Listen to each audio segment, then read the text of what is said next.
clout chase. That's the shit they glorify. I don't even try hard. That's gangsta shit immortalized. My records up in trace. When your crime is organized, no man is over me. I'm ass in the morning time. Low key in the birds when I cross the state borderlines. Spin your block and horrified. Fuck your bitch, you mortified. I'm standing where you draw the line, nigga. Hold the line. My nutsack, I'm grabbing mine. Both of mine, quit holding mine. You gon' get this work and some overtime. You know the vibe. Little nigga, you know it's me. I don't need them to notice me. When conflict get crucial, I can't help but do it bogusly. Smoke you like a stove, beat you like you stole from me.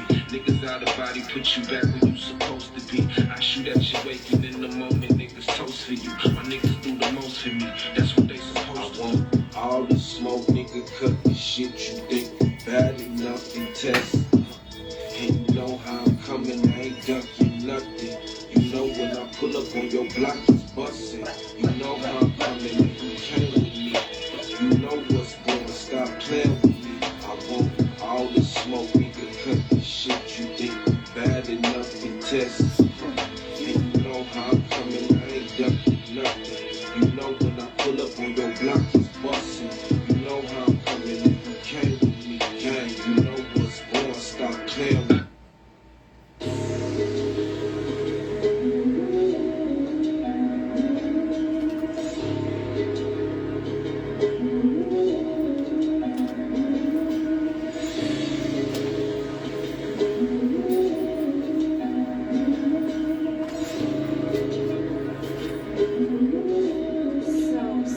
Yeah, what I say? I told you they ain't got no love for you if they ain't come up with you. What I say? I told you there wasn't no real niggas, man, you gotta deal with them. What I say? I told you she ain't got no love for you, she don't really fuck with you. What I say? I told you take care of your fam, stand on your square, be a man. What I say? I told you they ain't got no love for you if they ain't come up with you. What I say? I told you there wasn't no real niggas, now you gotta deal with them. What I say? I told you she ain't got no love for you, she don't really fuck with you.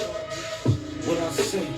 I told you take care of your fam, stand on your square, be a man. A cold world, I know.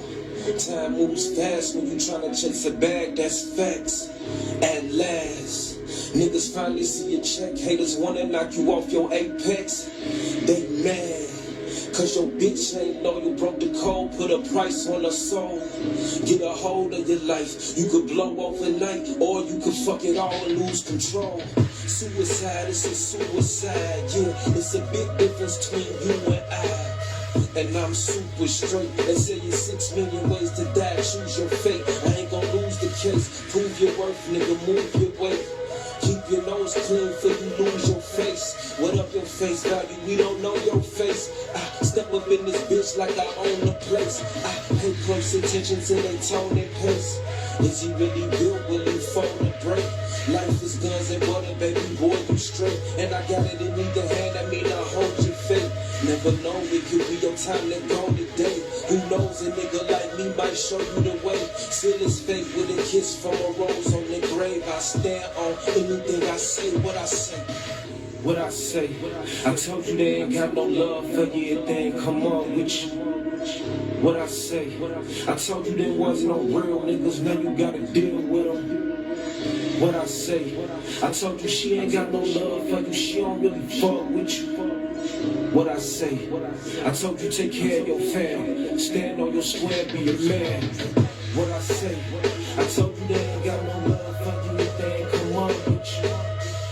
What I say? I told you there wasn't no real niggas, now you gotta deal with them. What I say? I told you she ain't got no love for you, she don't really fuck with you. What I say? I told you take care of your fam, stand on your square, be a man. What up, what up? Shalom, shalom. What's good, what's good? I know you see the title. That's right. On the road to Armageddon, countdown to World War III, right? So yeah, we're back on it. Getting into these global events and following these biblical prophecies and matching them up with the times and all that, right? So yeah, we of course, before we start giving all praises to the Most High God Yahweh, we do so in His only begotten Son Yahweh Shai, right? Who the world probably might know as Jesus Christ, right? So let's get into it. Nothing to it but to do it. 1 second, everybody.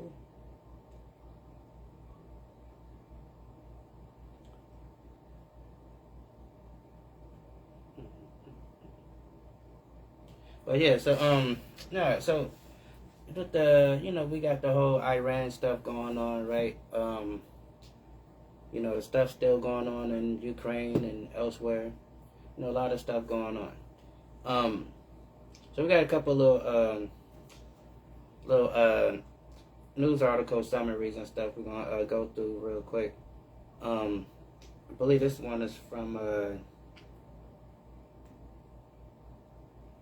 these are MSNBC or something. I'm not sure, but it says Trump declared Iran hostilities terminated. Said the war's over, folks. The war's over. Go back home. Everything's cool, right? Trump declares Iran's hostility terminated by ceasefire at war power resolution 60-day deadline, avoiding congressional authorization. Trump claims war powers law is unconstitutional, arguing ceasefire provides additional time beyond the deadline. So, usually when here in America, when you go by the law, the president can't make war unless you get permission from Congress, right? And so, they've been using all these fancy words and terminologies to kind of maneuver around that. And let the truth be told, I mean, Democrat, Republican, they're not trying too hard to stop them, because they actually, want the war themselves, secretly. That's why they're not doing too much to stop it. But, so it says, it says, Democrats reject ceasefire claim, citing ongoing U.S. naval blockade of Iran's oil as evidence of continued hostilities. I mean, well, yeah, they still got it blocked, right? That means there's still a war going on. They still not allowing people come freely, right? America still got their so-called blockade and all that stuff, whatever, right? Then it says, the unpopular war has killed thousands and disrupted global markets ahead of November congressional elections. And that's the thing, too. That's another reason why they don't want to stop the war on the Democratic side, because they looking like, this is bad politically for them, and this going to help us out in this coming election. So they not in a hurry to try to stop anything, because they looking at it politically. And it says, Republicans' main party loyalty blocking Democrats' resolutions to end the conflict or require authorization.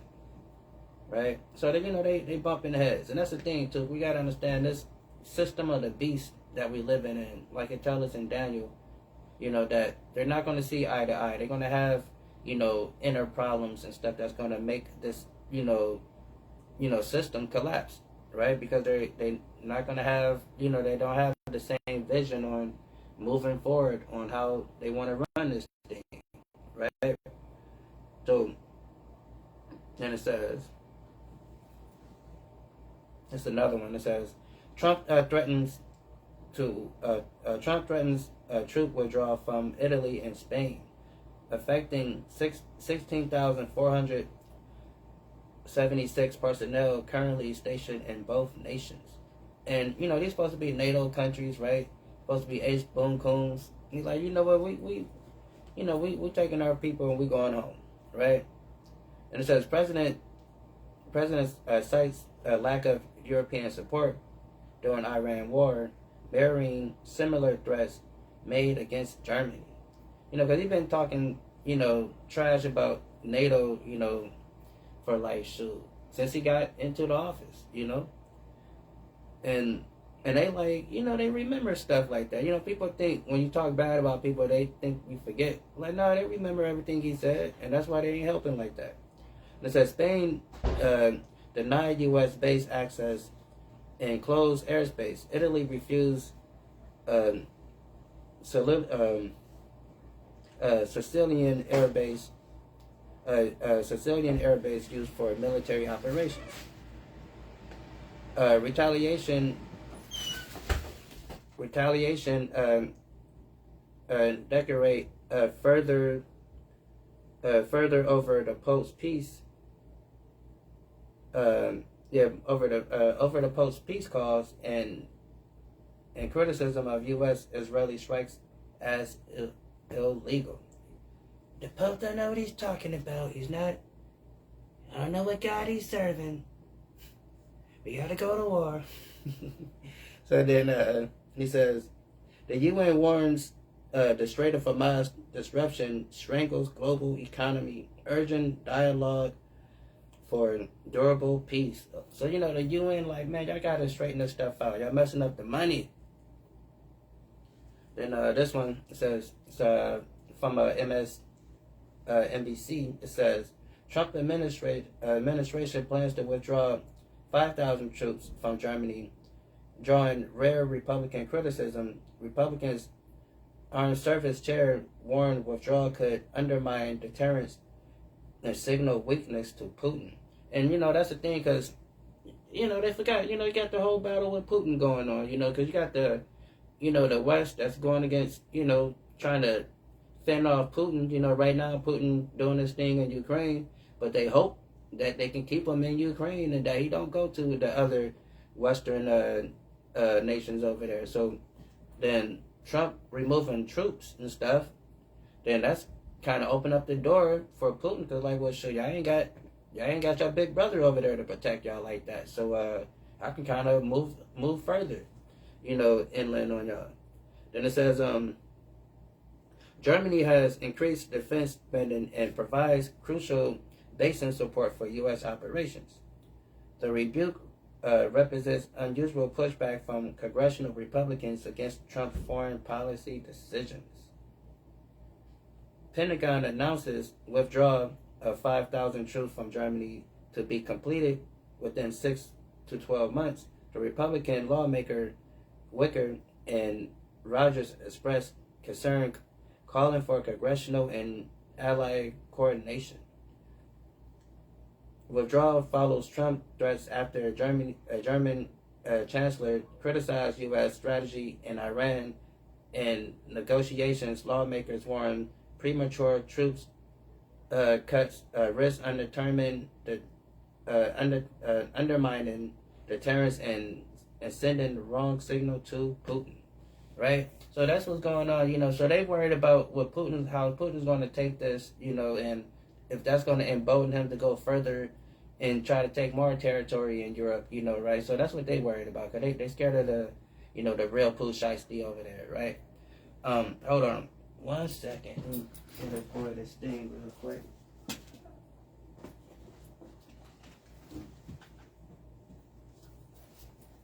So lucky, hold on.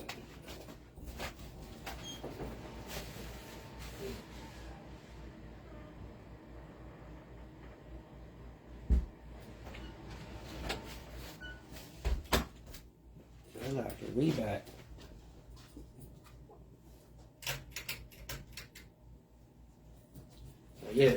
So yeah, that's they worried about Putin's reaction, how he feels, and how he's gonna move with this, right? So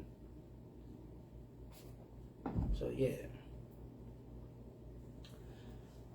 it's Iranian official indicates hostilities with U.S. likely to resume.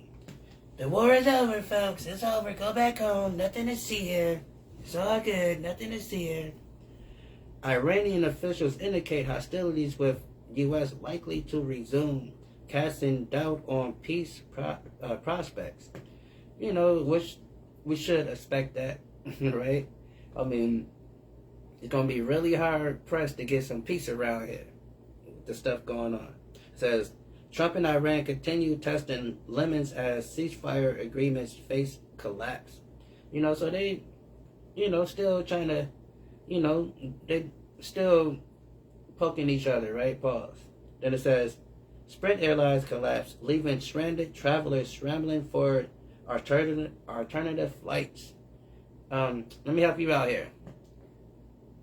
If you want an alternative flight to Sprint, so you might as well get you a bike. You know, you're better off getting you a bike, get you a little wagon or something. You know, because Sprint is nothing but a big flying bus, right? But Lord be with you. Then it says, DC shooting suspect violent writings was reported to Secret Service before incident. You know, what are they doing over there? You know, they're getting information beforehand and still, you know, getting, you know, left behind, right?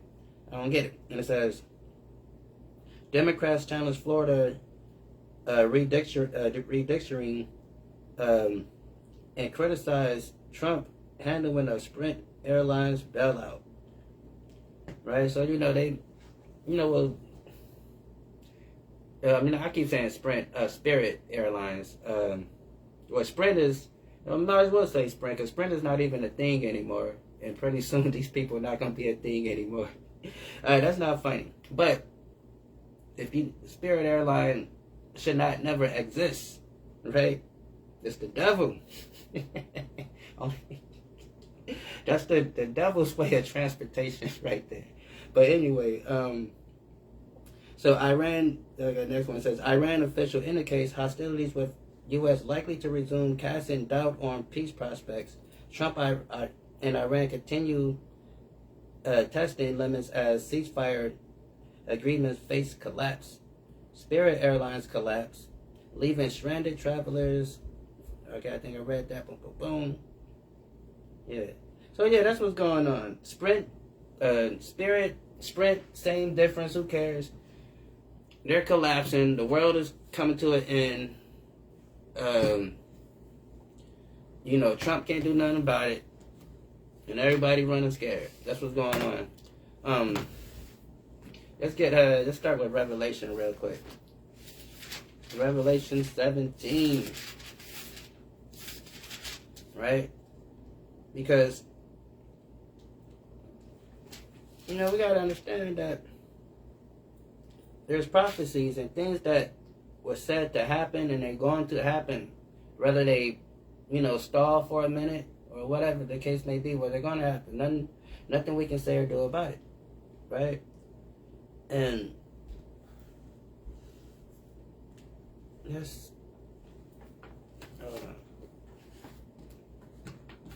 real quick. Oh yeah, let's start at Revelation 17. Let's start at the top. Right. So it says, and there came one of the 7 angels which had the 7 vials, and talked with me, saying unto me, Come hither, I will show unto thee the judgment of the great whore that sit upon many waters. Right? And that's talking about America. America is that great whore that sit upon many waters, because their military might stretches to all 7 continents. Right?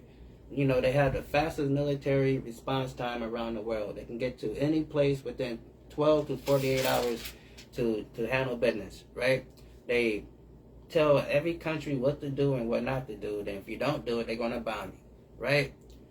They put policies in place that affects nations across the sea.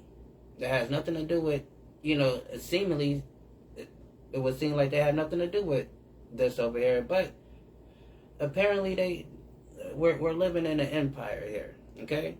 And it says, I will show the judgment of the great whore that sitteth upon many waters. Because again, they have military bases all over the world, 750 military bases, and, you know, all over the planet, right? They even got bases in space, right? They have the Space Force for everybody, Space Force, right? You know, and it is everywhere. And it says, with whom the kings of the earth had committed fornication. So a lot of these countries have dealings with America. You know, they have these, different, uh, economic and other dealings that they do with each other, whether it's military, financial, whatever the case may be. And a lot of countries got rich dealing with America, right? Messing with America, coming under the wing of America, right? And it says, and with whom these kings of the earth has committed fornication, and the inhabitants of the earth have been made drunk with her wine of her fornication. So the philosophies and the lies and the propaganda that this place pushes and promote throughout the world, and these nations that follow it and follow suit to it, right? They become drunken with that, right? That's all they know, right? That's all they want. That's all they crave, right? And it says, let's get this real quick. Let's get Jeremiah really quick, first of all. Let's get Jeremiah 18 and 6. And it's saying,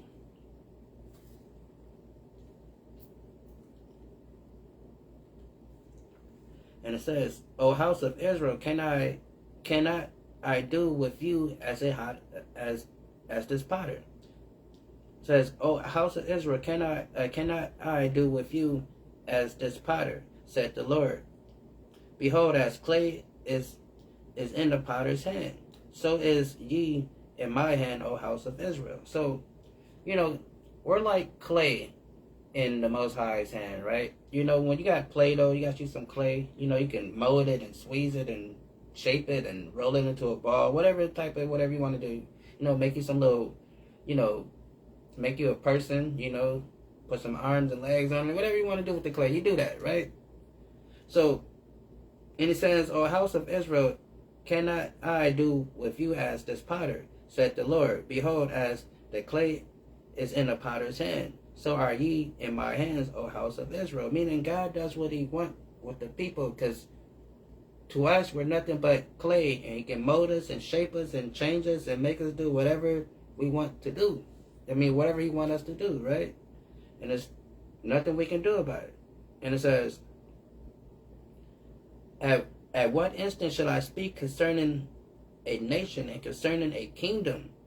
Right? This is a nation. America is a nation, and they're a kingdom. And it says, to pluck up or to pull down and to destroy it. If a nation against whom I pronounce turn from their evil. So if this place decide to repent and turn from their evil, right? If, what the Lord said, I will repent of the evil that I thought to do unto them. But we know this place is not going to repent. They have 500 years to repent, right? From the time that they let us out off the plantations to roam around in their backyards of America, they had time to repent, right? They had plenty of time to fix the wrongs that they did, right? They could have gave us reparations. They could have fixed that. They could have fixed, the things that they did. When they destroyed Tulsa, Oklahoma, and Rosewood, and all these other places they destroyed, and Lake Lanier and everything, right? They had chances to make things great, but instead of fixing the relationship between us, they created laws to further divide us and to oppress us, right? So it says, if that nation against whom I pronounce turn from their evil, I will repent of the evil I thought to do unto them. And that in what instant should I speak concerning a nation, concerning a kingdom, to build it and to plan it? So that's what we got to understand, because God judges nations. Because everybody say, well, not all of them is bad. That one guy, he's be nice to me at work. He's, give me rides and all that stuff.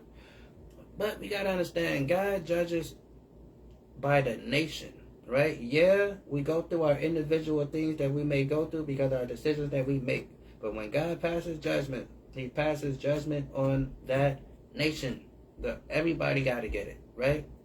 And you got to understand that, because, when you read the book of Daniel, even our dear brother right here, Jeremiah, they were in captivity. They were under oppression when these books were being written.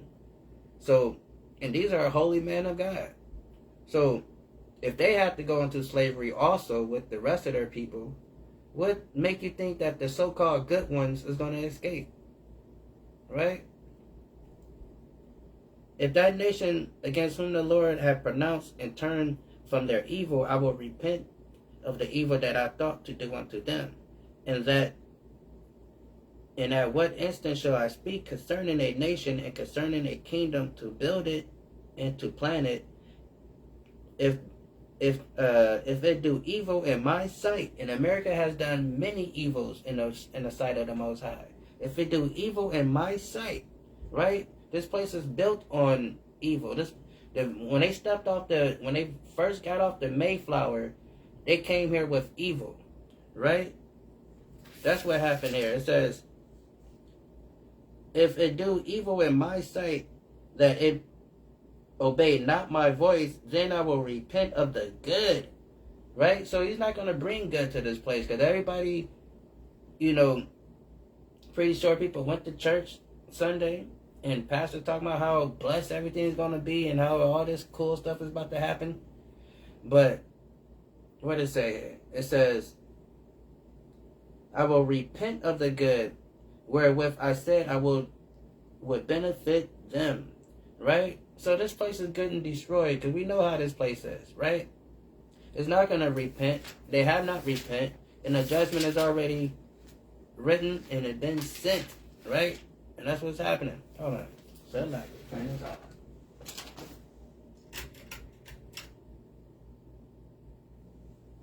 Right? So, let's get...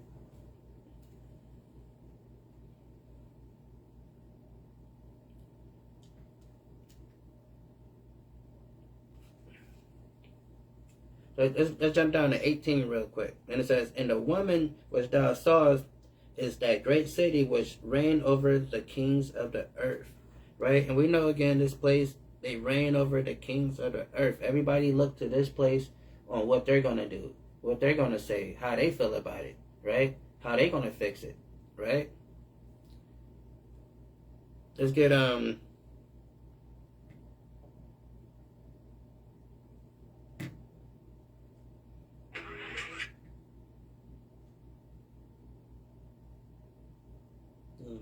get...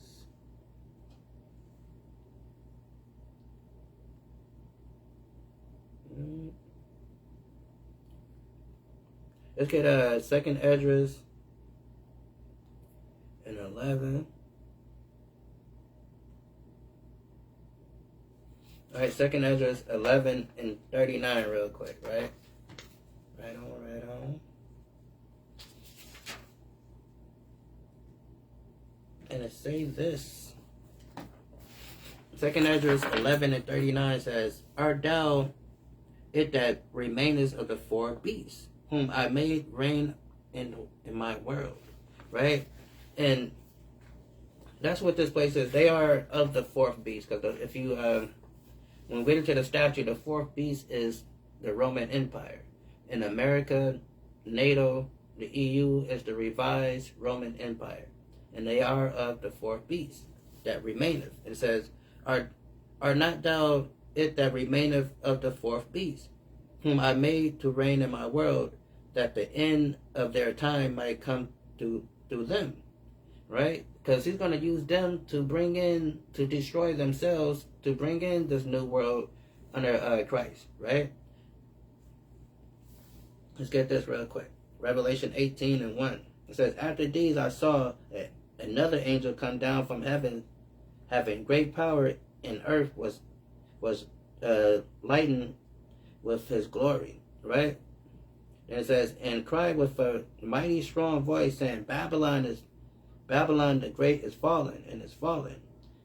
It has become the habitation of devils, and behold, every foul spirit and cage of every unclean and hateful bird, right? And that's what's going on in this place. It's nothing but wickedness and evil spirits, demonic activity that resides in this place. That's why things are so wicked and backwards here, right? Because all the wicked spirits came to reside here. This is where they vacate at. This is their, let me turn this thing down one more time. You know, this is where they come to vacate. You know, all the wicked spirits come here. This is their Epstein Island, right? America is their fun place. Because all the wickedness that take place here, they feel right at home. So, let's get back where that. And I say,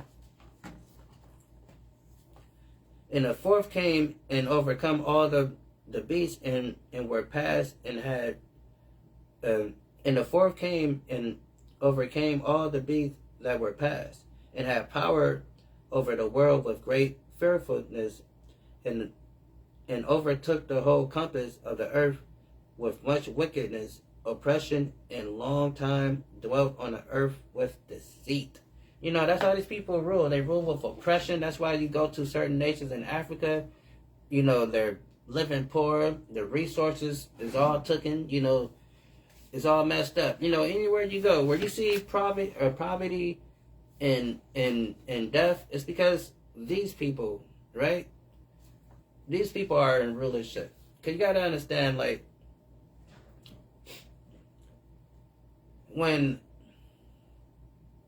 if a ship inspector comes on to a ship and the sailors are drunk, you know, the ship is a mess, you know, this nobody's doing their job, right? And everything's out of order. The shipping inspector is not going to pull that soldier to the side and say, "Hey, soldier, what are you doing over here? Hey, sailor, what are you doing?" You know what he's going to do? He's going to go to the captain. "Hey, captain, what up with your crewmen? What's up with your ship? Your crew is out of order. You are the captain of the ship. How do you not know what's going on your ship? You are responsible for that, right?" That's how that works. So these people are responsible for the hellish conditions that we see because they run in this joint, right? The Bible tells us that the earth has been given unto the hands of the wicked. Job 9:24, right?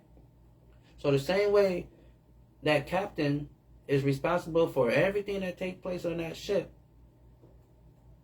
the people that is running this joint is responsible for everything that takes place. We got to understand it.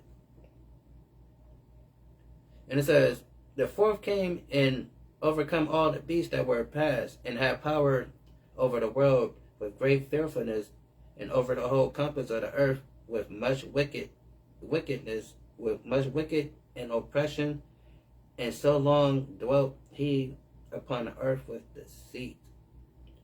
Right? And that's how they rule this place, with deceit, with lies and stuff. That's why every day or every week you come on TV talking about the war is over, the strait is open, everything's fine, business go back to normal.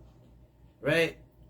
But it says they rule with deceit, for the earth has thou not judged it with truth. And they don't rule this earth in truth and in righteousness, right?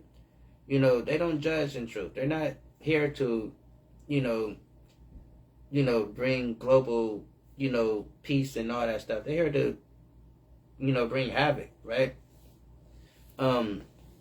Let's get back over here.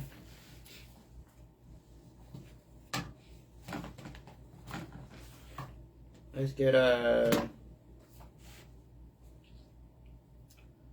Jeremiah real quick. Jeremiah 51.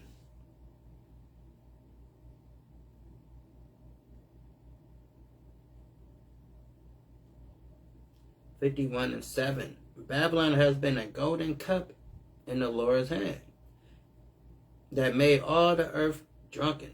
So this place has been, on a pedestal for a long time. All the nations, all the, different countries wanted to come to America, be like America, adapt America's ways, right? A lot, when America was at their peak,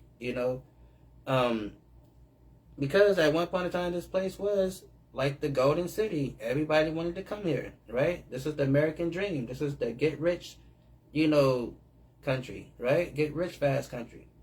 All you need is $1 and a dream, right? But it says, Babylon has been a golden cup in the Lord's hand that made all the earth drunken, because people see those commercials. Because I use this example all the time when Nicki Minaj said that when she was living in Barbados and she used to, hear about America, she said that she used to think America had golden streets when she was a little girl. She used to think that, America was like this rich country. Then when she came to the projects of Brooklyn, she found out what was going on. But that's just the propaganda that these nations outside of America receive, because they look at this place as this, wonderful land of Oz, right?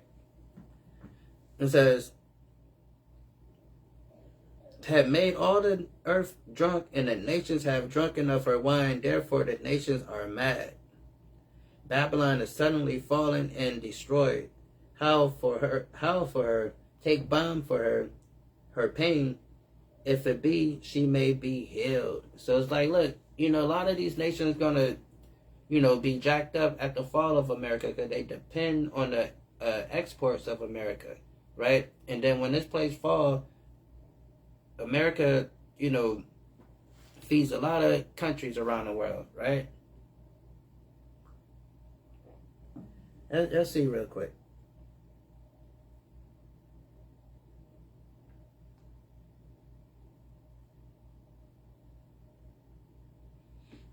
This thing is all hold on.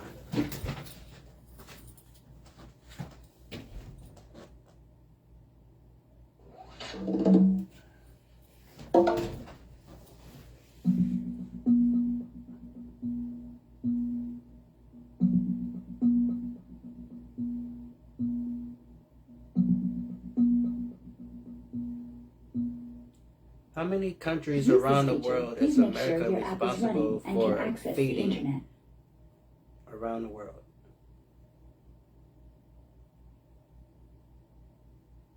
The United States provides food aid and humanitarian assistance to approximately 75 to 80 countries annually. While the U.S. government tracks activity in over 200 countries and regions, direct food programs like Food for Progress and the McGovern-Dole program focus on specific priority nations, including Bangladesh, Ethiopia, and Yemen. Total international food assistance funding for 2026 is approximately $5.4 billion. The United States provides food aid and humanitarian assistance to approximately 75 to 80 countries annually. While the U.S. government tracks activity in over 200 countries and regions, direct food programs like Food for Progress and the McGovern-Dole program focus on specific priority. How many countries total in the world? The United States currently provides food assistance to approximately 75 to 80 countries per year, while the America First International Food Assistance Program, formerly Food for Peace, and other USDA initiatives like McGovern-Dole target about 30 to 40 priority nations. How many countries total in the world?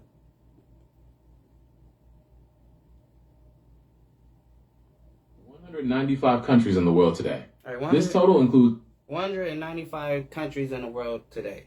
America is responsible for feeding half of those, right? So that's crazy. So a lot of these countries depend on America exports, right? So back up here.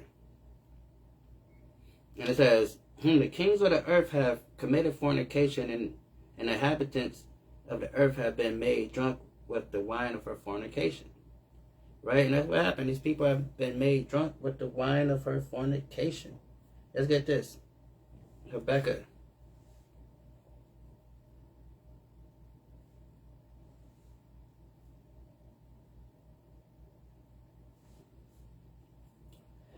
Because we got to understand these people who we dealing with, that one is not like the other.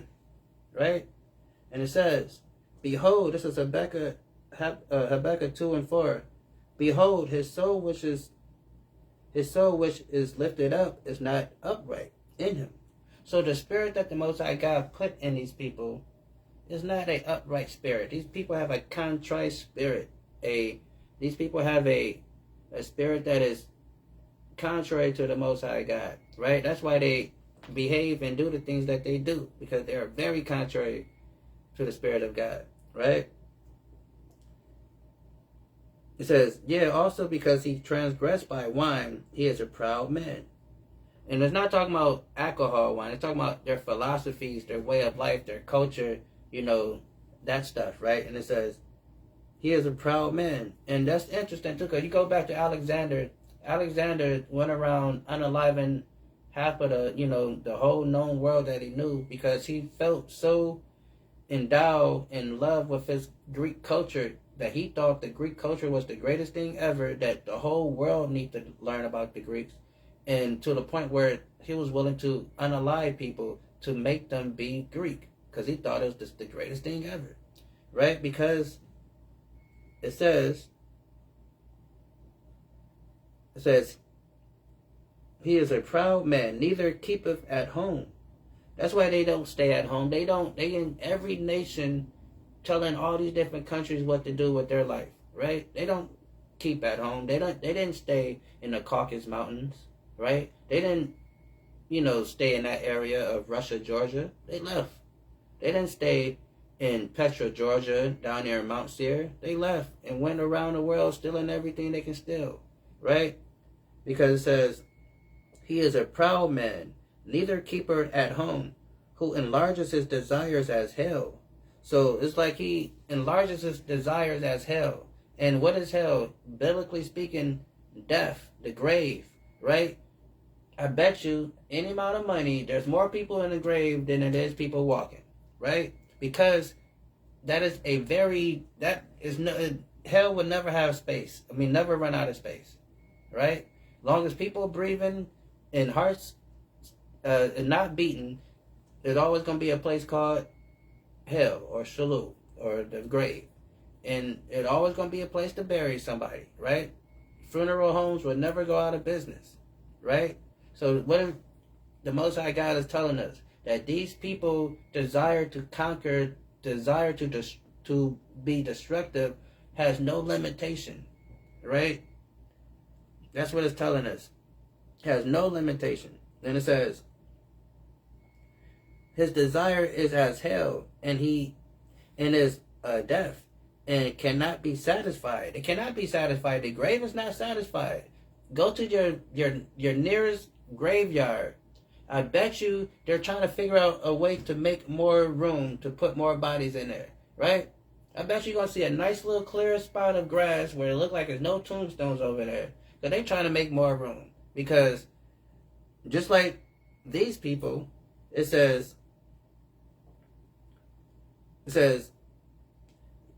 because he transgressed by wine, he is a proud man, neither keeper at home, who enlarges his desire as hell. Because again, in this context, it's talking about death.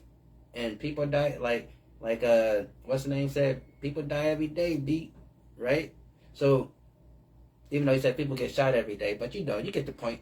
So, people die every day, right? So, the grave would never get full, right? Because you're going to have to die. And it's going to happen. So these people never get satisfied. They will still keep stealing. They got that Michael Jackson song playing in their head. Every time they go out, don't stop till you get enough. That's what they thinking, right? Every time they go stealing, right? Let me tell you, they steal. Don't think they don't steal. Oh, they steal. They be stealing. One time, I was coming down the street, had a big old bag of tissue. I just left Walgreens, and they got the little, get a whole bunch of tissue, right? Got a whole bunch of tissue. So I'm walking.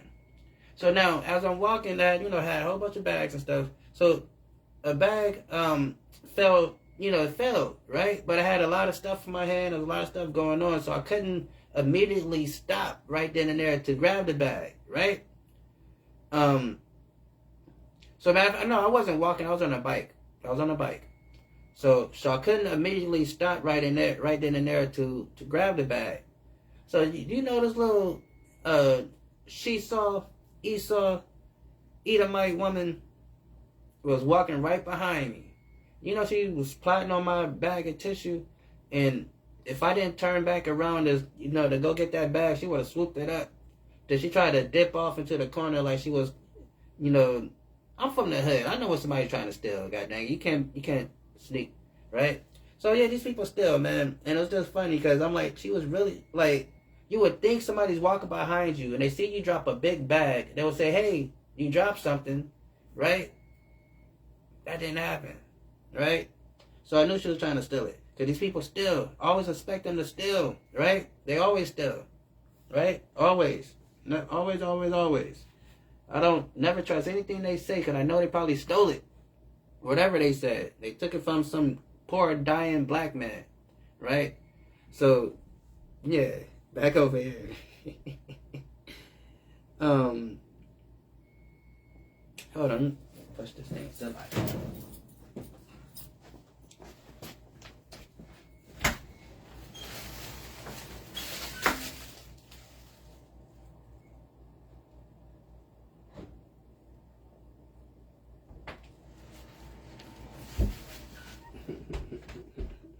We back. But yeah.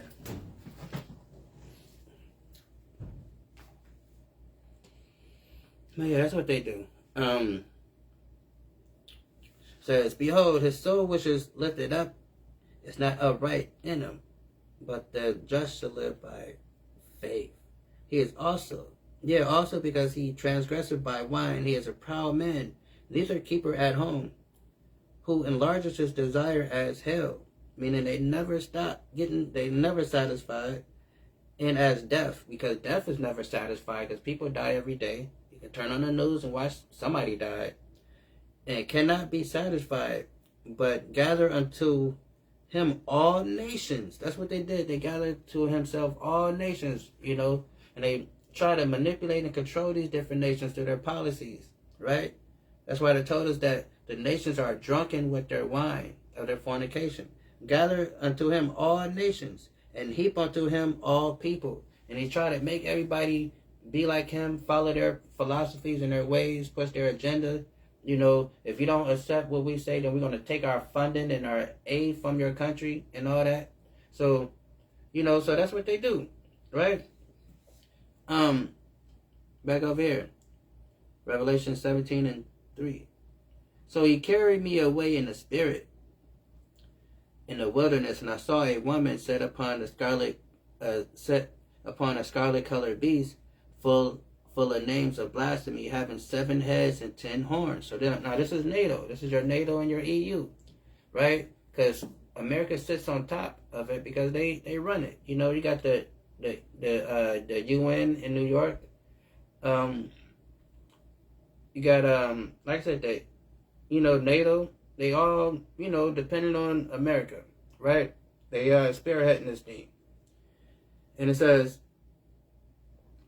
and the woman was arrayed in purple and scarlet colors and decked with gold. So it's talking about their military, their their prestige, their wealth, and all that stuff, right? And it says, and having gold, having a golden cup in her hand full of abominations and filthiness of her fornications. Because their way of life, how they do things, they promote and okay with everything, right?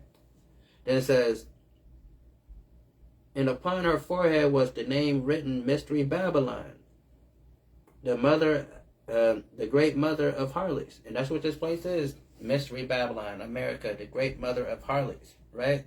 Because everything is cool here, right? Everything is good. Anything you want to do is cool. Ain't nobody gonna judge you. This place is Sodom and Gomorrah, right? All over again. Let's get that real quick. Let's get it. Let's get it. Right here. Boom, boom, boom. Revelation.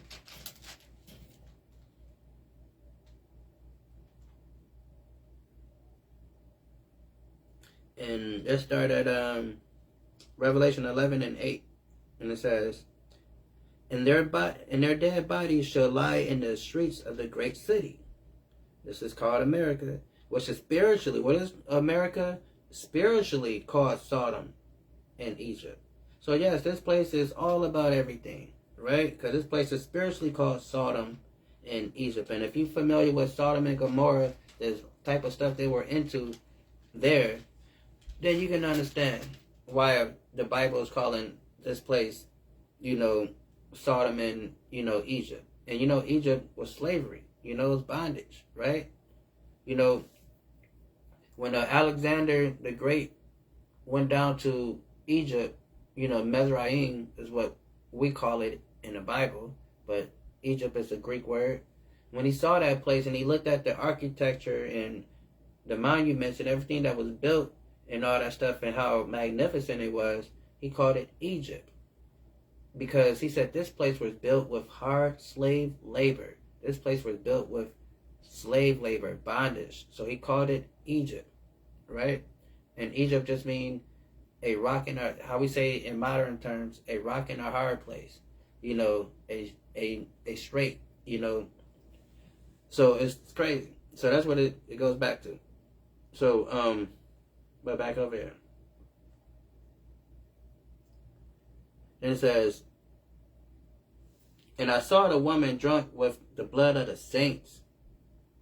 Oh, there's, no, go back to 5. Boom, boom, boom. Read 5 again. It says, and upon her forehead was the name written, Mystery Babylon, the great mother of harlots, and abomination of the earth. Right? Because everything they push, their philosophies, and all that cool stuff, they are an abomination of the earth. And I saw the woman drunk with the blood of the saints. And how was she drunk with the blood of the saints? Because the unalivened and the the police brutality that we suffer here, the summer of lynchings or the year of lynchings that went on in Mississippi down south when they just hanging us from trees like we was Christmas ornaments, right? And so all of the injustice and stuff that took place over here, right? That's how this place is drunken with the blood of the saints, because we are the saints. It ain't no damn Mother Teresa with her little moles all over her face, right? It ain't her, right? It ain't, none of those people, Saint Guadalupe and all these other people they done made up, right? So none of that stuff. We are the saints in the Bible, right? And it says, drunken with the blood of the saints and the blood of the martyrs of Jesus, of Jesus, Yahushua. And I saw her, and I wondered with great admiration. So John is seeing this vision of this kingdom, America, this this empire, and how wicked this place is, how uncompassionate this place is, how savage they treating the Lord's people. And he looked with admiration like, wow, these people are ruthless. These people are like the worst of the worst, right? And it says, and the angel said unto me, wherefore did thou marvel? I will tell you the mysteries of the woman and of the beast that carry her, which have 7 heads and 10 horns. So like, let me tell you about these people. Like I know they looking like they the coldest of the coldest. They're unstoppable. You know what I'm saying? They just this mighty empire that can't be toppled, right? But let me tell you something. Like the fire marshal bell. Let me tell you something, right? So let me tell you something, right? Then it says, and the beast that thou sawest was and was not, and shall ascend out of the bottomless pit. And that's what they did, and during the Renaissance era, right? The rebirth, they came back in full power after, the what they call the Dark Ages, because we were ruling Europe for 1,000 years, and them people had to resort back to them caves for a good 1,000 years. And like the Bible says, they came out of the bottomless pit, which is we know as to be Europe. And after they left out of the bottomless pit, what did they do? They went around the world conquering, enslaving, indoctrinating everybody, right? And it says, the beast that thou sawest was talking about the Roman Empire, because during John's time they were dealing with the Roman Empire. So it says was and was not, because the Roman Empire failed. Then it says, and shall ascend out of the bottomless pit and go into perdition. So this revised empire, America, is going to go into perdition, meaning it's going to be destroyed, right? And they that dwell on the earth shall wonder, whose names were not written in the book of life from the foundation of the world, when they behold the beast that was and is what and is not and yet is. So when people that is not written in a, because like I said, a lot of people are subject to this place and they have allegiance to this place. So when this place get taken down, it's going to be heartbroken for a lot of people, and it's going to be, crazy, and it's going to be hard for them to comprehend that this place has been destroyed, right? And it says,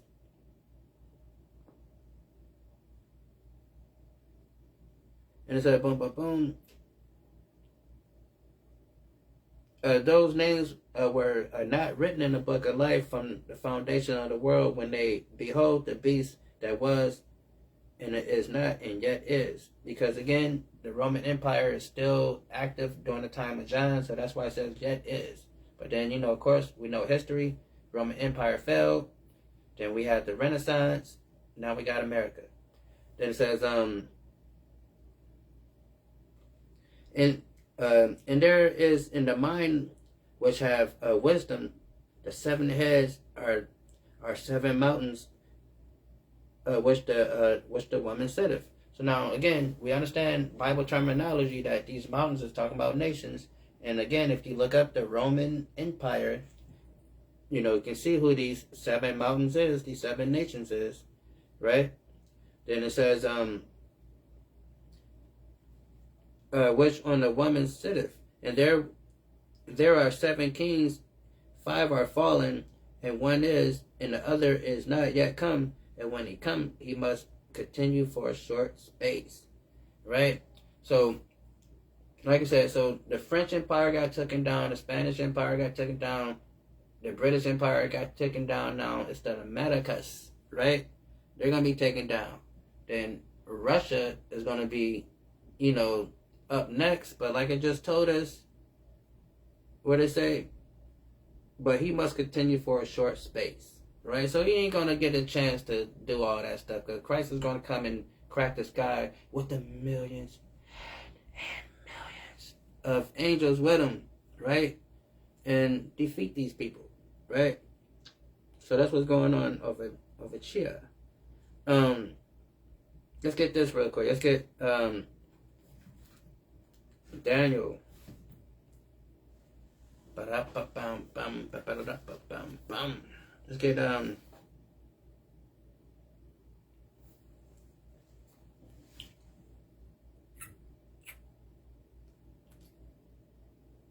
get Daniel 7:19 real quick. And it says,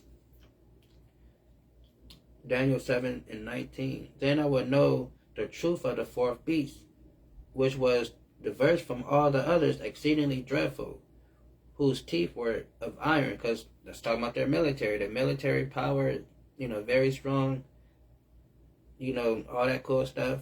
And his nails of brass, which devoured and break in pieces and stumped the residue with his feet.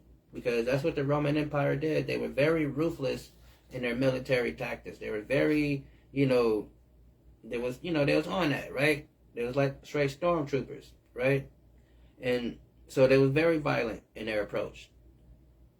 And it says, in the 10 horns that were, in the 10 horns that were in his head, and the others which come, and before whom before 3 failed, even of that horn had eyes and a mouth, and they spake very great things, who look was more stout than his fellow. So that's what's happening. These eyes, you got the 2 eyes, right? You got the horns. So what that's talking about, because it's talking about America, because America came up out of this, because it took down, it surpassed Britain, it surpassed France, it surpassed Spain. Those are the 3 horns it took down to become America, right?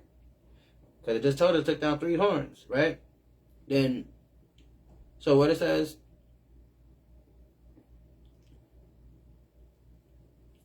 boom, boom, boom. And it says, and the 10 horns that were in his head, and the other which came up, and before whom 3 fell. That's the British, that's the French, and the Spanish.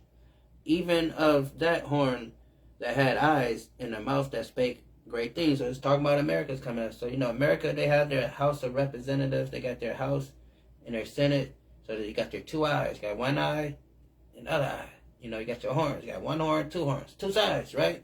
So now, if your eyes are not straight, right, you're going to be cross-sighted, right? We see people, you take off the glasses, they be cross-sighted, right? Because they don't see straight, eye to eye, right? And that's how this government works. This government has to see eye to eye. They call it democracy, where you vote on things to be a law. So they come together, they meet, they vote, and they pass laws. But things don't get done unless they have the majority to get that law passed. Then even if the majority passes it, then it has to go through another voting process. So let's say the House bring a bill, and they pass it. Now it has to go to the Senate, and the Senate got to approve it. Then it got to go to the president got to be cool with it. Or let's say the Senate come up with something. Then the House got to approve it. Then after the House got to approve it, then the president got to approve it. So, so they have to be on one accord to get things done. That's why oftentimes it takes a long time for things to get done, right? So that's what happens here. And that's another thing, too, because people always want to act like it's only a few of them. Just a few of them. But understanding we're living in a democracy society where people vote on stuff.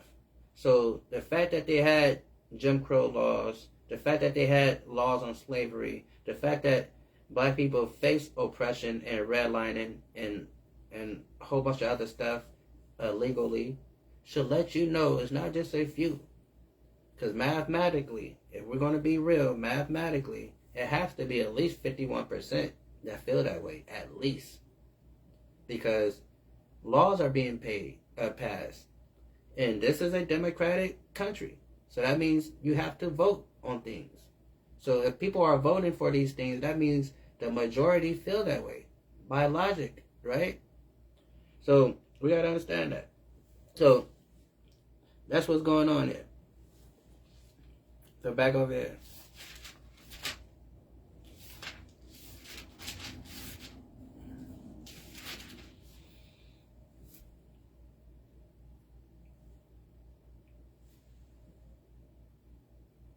So let me finish this off though. It says, and even that the horn had eyes and a mouth and spake great things, who look was more stout than his fellow. Because they was a little different than their counterparts. It says, behold, the same horn made war with the saints and prevailed against them. And that's what happened. They made war against us. They enslaved us, right? They came over to the Americas and they conquered the Caribbeans. They went down to South and Central America. They conquered that and enslaved our brothers and sisters on this side of the land, right?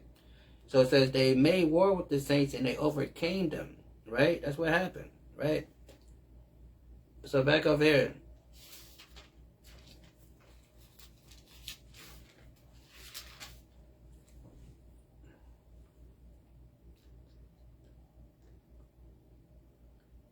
And it say, matter of fact, let's get Daniel real quick. Let's go back to Daniel really quick. Let's go to Daniel 2.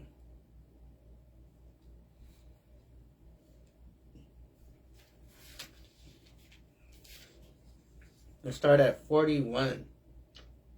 Daniel 2 and 41. And it say like this.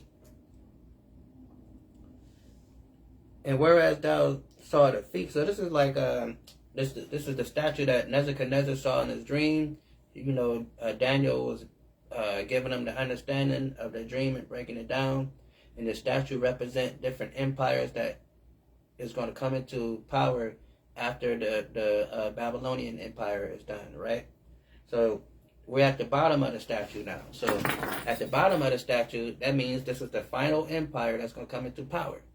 And when we go through the whole statue and we match it up with history, we know that all these nations came into play and had rulership at one point in time. And now we're at the bottom of the statue and we're in this current rulership right now. Right? So just read it, 41. And it says, whereas thou saw the feet and the toes part potter's clay, and part iron, the kingdom shall be divided. And that's what's going on. This kingdom is divided. Like we were reading in the articles how, you know, NATO, Trump is talking about taking his troops out of Germany and Spain. Britain is not, down with America. They supposed to be the closest ally, right? The stuff that's going on with Canada, the Greenland stuff, right? So they're not seeing eye to eye, right? They're having, distinction. They fighting each other on different corners, right? And it says, the kingdom shall be divided, and they're divided because again, they're not, working as one unit. They, supposed to be this great NATO thing, but they all, splinter. They doing their own thing, right? And it says, the kingdom shall be divided, but shall be in the strength of the iron, because their military is strong, because collectively, when they come together, their military is strong. That's why no nation, really, went against them like that. But, in these, coming years, as we see, countries are getting boldened to fight against NATO and push the limits against NATO. That's why, Russia's like, all right, I'm gonna go and go holler at Ukraine, see what's happening, right? I'm gonna go to the Bosniak states down there. I'm gonna go to, Crimea, right? I'm gonna take these things, right? And so they know that they're pushing the limit, and they know that these people is not on one accord. And it says,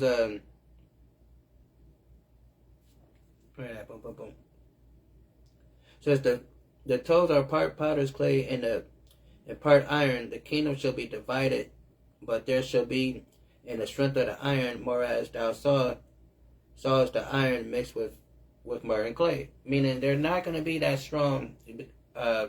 Military, yeah, but politically, no, because they don't get along. They're not on the same page on how they want this their NATO federation to move forward. And it says, and as the 10 toes of the feet were part iron and part clay, so the kingdom shall be partly strong and partly broken. So that's what we're witnessing now. They're partly strong and partly broken. And that's what Russia and all these nations is witnessing. They're witnessing the splinter and the weakness of NATO, right? And, and they're just watching the collapse, watching the house of cards fall on itself. And they want to come in and pick up the pieces. Pick up the pieces, right? They want to come up and pick up the pieces, right? So that's that brother man from not brother man, hustle man from Martin. Pick up the pieces, pick up the pieces, right? All right, but yeah, they want to come and pick up the pieces. After this, this whole NATO thing in Iraq, Iran stuff. As that falls apart, they want to swoop in and be the hero, right? And it says,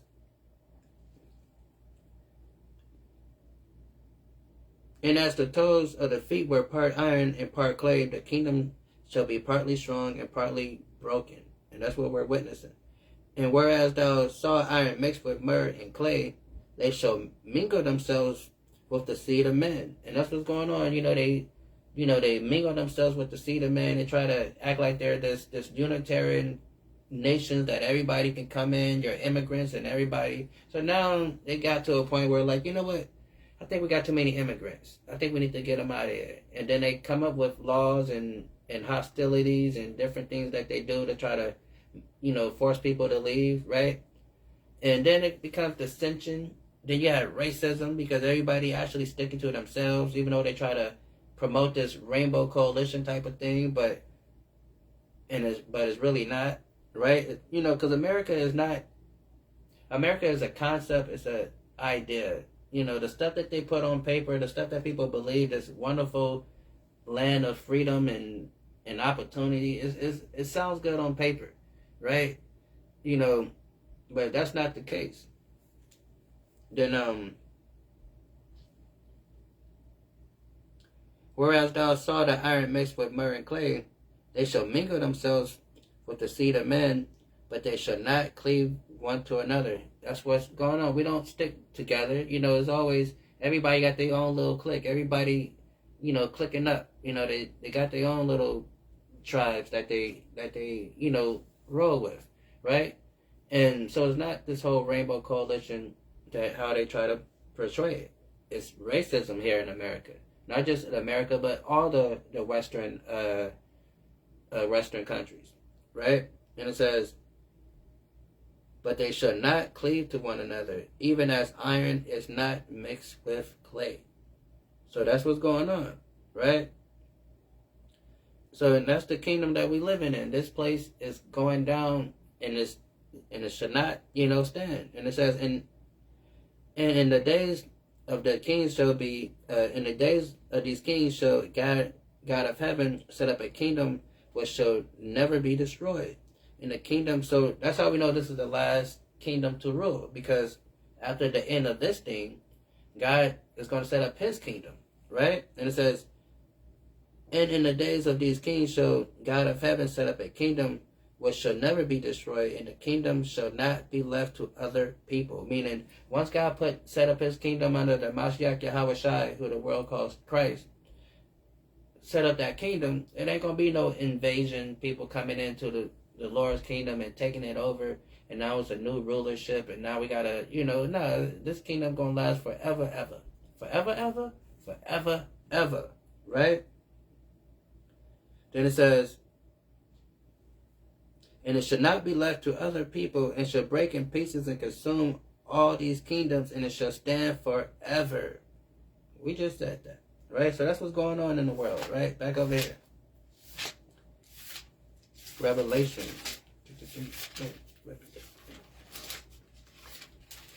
And it say, and the beast of and it says, and the beast that was and it was not, even he is the eighth, and is the seven go into perdition. So the eighth is Russia and their counterparts, the BRICS Squad. Then the seventh is America and NATO, and they're going into prediction. They're going to be destroyed in this coming war, in this World War III. They're not going to even make it to the end of World War III. They're going to be destroyed in the middle of it. Then you're going to have Russia. Then Russia is going to have to try to go one-on-one with the great one, right? Who we call Christ. And then they're going to be destroyed, right? According to biblical prophecy. So, let's go. And it says, and the beast that was and is not, even he is the eighth, and the seven go into perdition. And the 10th which thou sawest are 10 kings which have received no kingdom yet, but receive power as kings 1 hour with the beast. So these NATO countries, these EU countries, because of their affiliation with those prospective federations, they have protection under those guidelines, right? Even though some of these Arabic countries, those GCC countries over there, finding out that maybe America's protection is not so great, and Japan looking at it too, like, yo, Korea keep throwing bombs over our island like it's cool. All it takes for one bomb to come up short and actually hit us, So, I don't know if America's going to be there like that. So Japan trying to get their military might up as well, right? And Korea a bully, if you ask me. North Korea is a bully, like, in this aspect. Because, like, all right, you got Japan right there, and you purposely throwing, you can hit them with your bomb, but you just throwing it over their island just to let them know we can hit you if we want to. That's crazy. I would have been blast on them. If I was Japan, I would have been there something. I ain't going. But, that's crazy, right? But that's what they're doing. Then we back, where we at? And the 10 horns which thou saw, which have received no kingdom yet, but receive power as kings 1 hour with the beast. So like I said, these other nations that's But then, you know, the whole NATO EU thing, you know, because they are confederate with each other, you know, they have that chapter, is it 13 or chapter 5, article 7 or something, where they, you know, basically how we say in the hood, one fight, we all fight, you know, so they got that, you know, down, right? So that's why Trump was like, when Trump was like, I was just trying to see what they was going to do. You know, we don't need them, but what they're going to do, right? Because they have that, you know, I believe I'm saying it right. I always be getting it wrong. I think it's article 7, right? And that basically how we say in the hood, one fight, we all fight, you know? So, and so that's what's going on, right? Then it says, but it says, have received no kingdom yet, but receive power as kings 1 hour with the beast. These have one mind and shall give their power and strength unto the beast. So, you know, they come together, they put their military mights together, you know, they donate, you know, X amount of soldiers and resources to the cause so they can have a nice, strong union. You know, they put, you know, money into the pot, you know, that's another problem too, that I think they were supposed to put like 2% or something like that into their GOP into the NATO thing, but then some of the countries wasn't even putting 2%, and I think Trump raised it up to 4%. Then you know a lot of countries haven't been paying a 4%, so then America's been paying the extra, you know, to even it out, you know, so it's crazy. But you know, in the perfect, you know, but that was the plan. They all come together, put the military together. And it says they have one mind to give their power and strength to the beast, and these shall make war with the Lamb, and shall overcome them. For the Lord says, and these shall make war with the Lamb, and that's what's going to do. They're going to try to fight. Like I said earlier, they want to try to go 1-on-1 with the Great One, right? They're going to try to fight against the Mashiach Yahweh Shai, who the world is called Christ, right? In this Armageddon thing, right? And then it says, and the Lamb shall overcome them, for he is the Lord of Lords and King of Kings, and they that are with him are called chosen and faithful, right? So he got his angels rolling with him, and like I said, and he's going to handle business, right? They're going to think they're going to be able to fight this intergalactic, you know, interdimensional, all-knowing being. But then it's crazy, right? They let Hollywood, you know, warp their minds to think that they can win. And it says,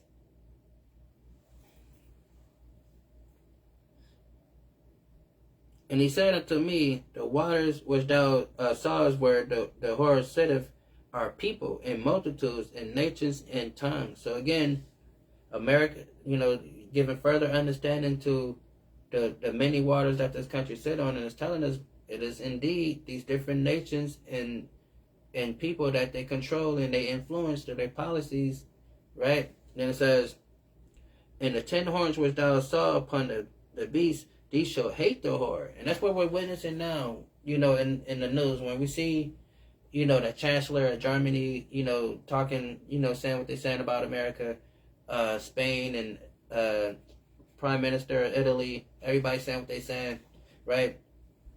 You know, we see that these nations are starting to hate the whore. We see Canada is, you know, telling Trump, like, you can try that stuff if you want to, right? So we see the build up to this scripture right here where it says, in the 10 horns which thou sawest upon the beast, these shall hate the whore and make her desolate. Meaning they're going to destroy this place, right? Because they're going to get fed up with how they're being treated. And they'll be like, you know what? They're going to do you know, like we all saw that movie, Four Brothers, how everybody turned on Victor Sweet at the end. They're going to Victor Sweet this man at the end, right? And it says, shall make her desolate and naked, and shall eat her flesh and burn her with fire. because them thermonuclear weapons that these allied countries have in their possession also, they're gonna be like, you know what? I think we might use it on you, right? How about that? How about we use these things on you? Then it says, and would burn her with fire, for God hath put in their hearts to fulfill his will, and to agree and to give their kingdom unto the beast, until the words of God be fulfilled. Right? And that's what's going on, because these things is going to happen. Right?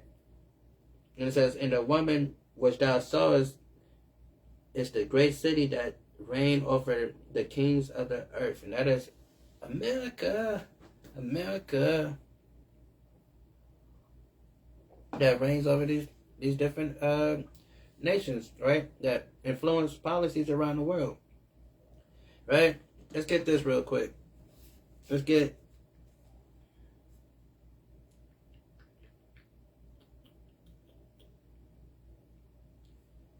if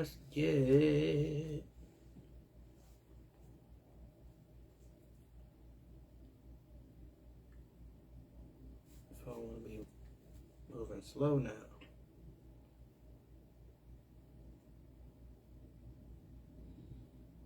Hold on 1 sec.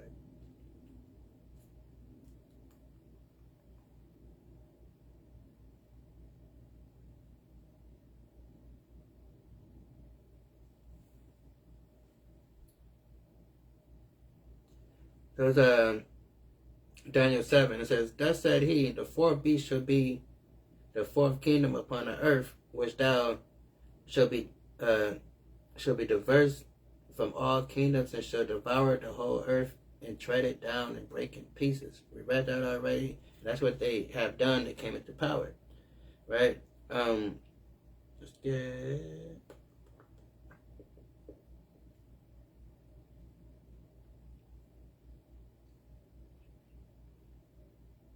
Hold on, let's get.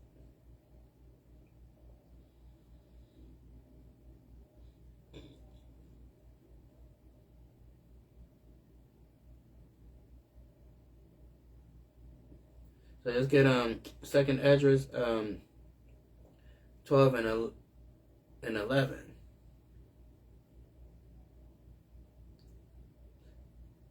And let's start at 10. And it says, and he said unto me, this is the interpretation of the vision. The eagle whom thou sawest come up from the sea is the kingdom which was seen in the vision of thy brother Daniel. So again, America, they always represent themselves with the eagle, right? And if you understand the nation of Edom, the eagle is one of their deities that they worship. It's a half man, half eagle. I think he had a man body with an eagle face, right? Forgot how their deity looked, but they worship that guy, right? So throughout the annals of time, they always have the eagle somewhere, as their representation. And it's telling us, the eagle whom thou sawest come up from the sea is the kingdom which was seen in the vision of thy brother Daniel. But it is not expounded unto him. Therefore, now I declare it unto thee. Behold, the days will come that there shall rise up a kingdom upon earth, and it shall be feared above all kingdoms that were before it. Right? And that's what happened. Because America came up, they had that nuclear bomb. Nobody wanted to mess with them until they, decided to try to, come up with their own little means of weaponry. Right? It says, so then, boom, boom, boom. Let's get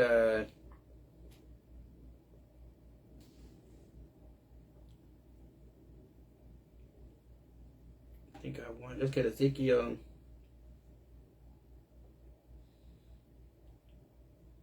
Ezekiel 30:28 real quick.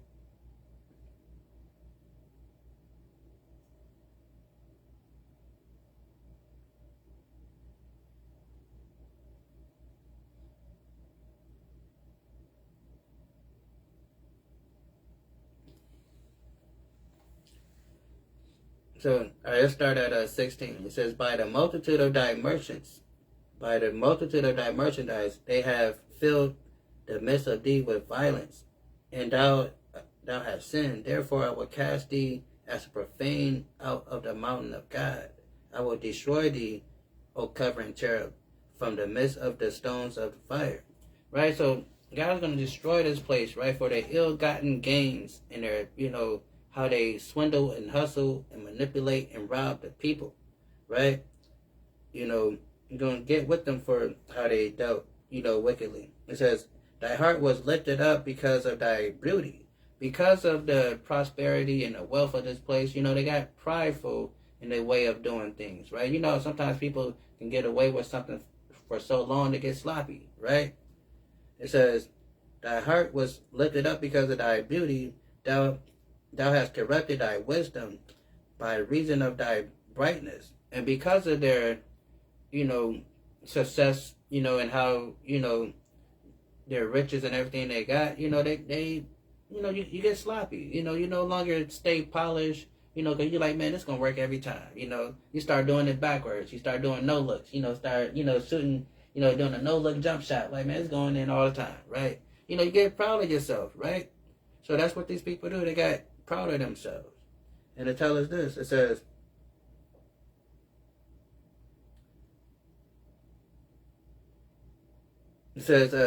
thy heart is lifted up because of thy beauty. Thou hast corrupted thy wisdom by reason of thy brightness.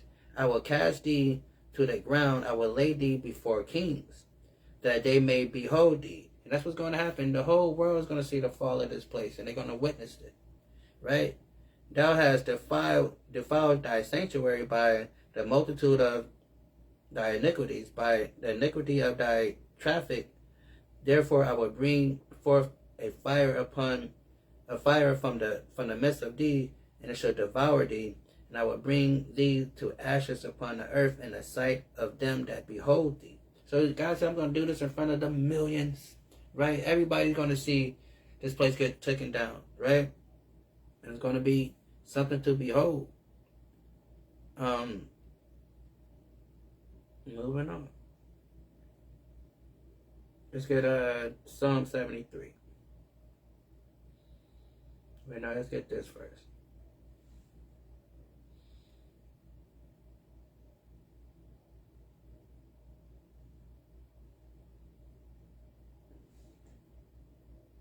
So, 2nd Esdras 15:4. For all the unfaithful shall die in their unfaithfulness. Right? So God is coming to judge the wickedness. Right? It says, all the unfaithful shall die in their unfaithfulness. Behold, said the Lord, I will bring plague upon the world, the sword, famine, death, and destruction. That's what's coming to this place. For wickedness have exceedingly polluted the whole earth, and their hurtful works are fulfilled. Right? So there's so much destruction and tragedy is going to hit this place when World War III finally kicks off and really get going. And it's not going to be a joyous, comfortable occasion where people are just chilling and just waiting for things to cool down. Right? All hell is breaking loose. Psalms real quick. Psalm 73. 73:9. And it says,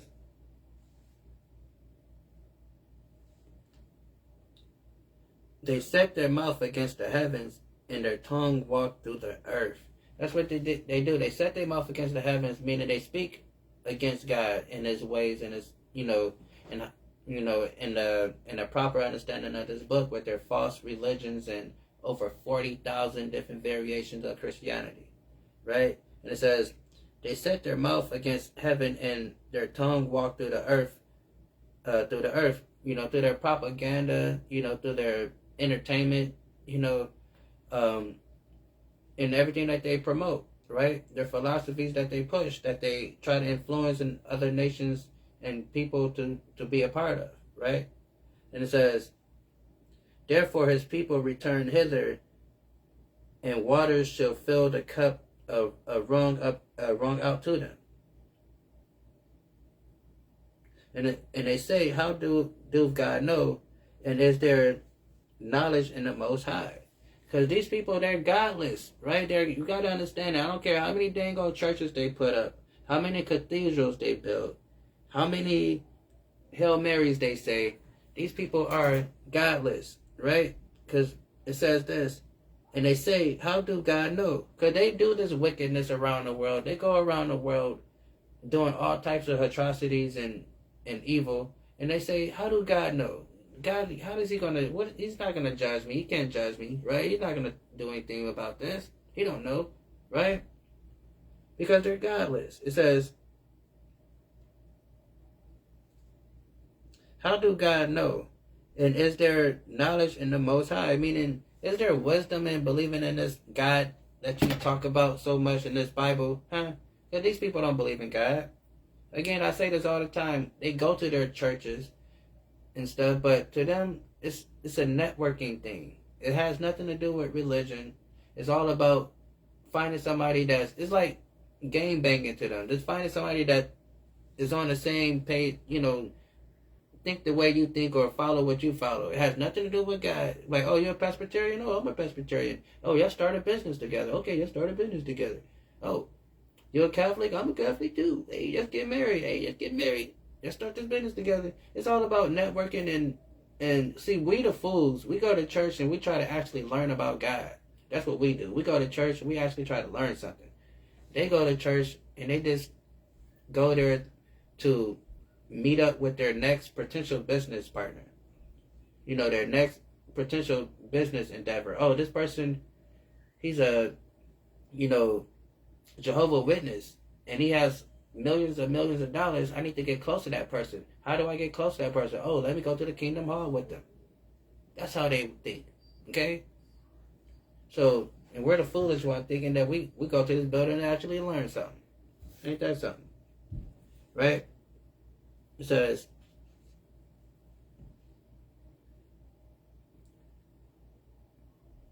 they set their mouth against the heavens and their tongue walk through the earth. Right? That's what they do. Speak blasphemous.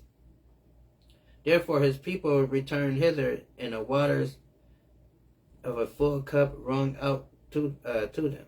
Right? And they say, how do God know? Is there knowledge in the Most High? Behold, there are the ungodly who prosper in the world, but they increase in riches. So, because they looking like, we rich, we've been getting rich by being wicked. So who is this God you speak of, right? So they don't believe in this book. To them, it's just a prop, right? And God understands that. And he's going to deal with them. Let's get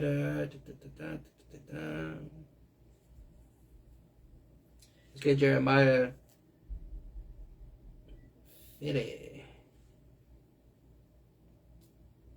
Go to Jeremiah 50, and I believe, let's see, this is what I want.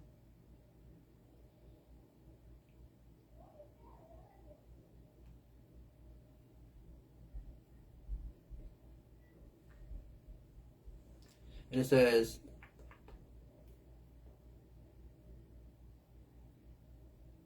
so it's Jeremiah 50 and 39. It says, therefore the wild beasts of the desert with the wild beasts of the land shall dwell there, and the owls shall dwell there, and it shall be no more inhabited forever, neither shall it be dwelt in from generation to generation. Because he's going to destroy this place, and this place is not going to be inhabitable for anybody to live once he finally passed judgment on this place.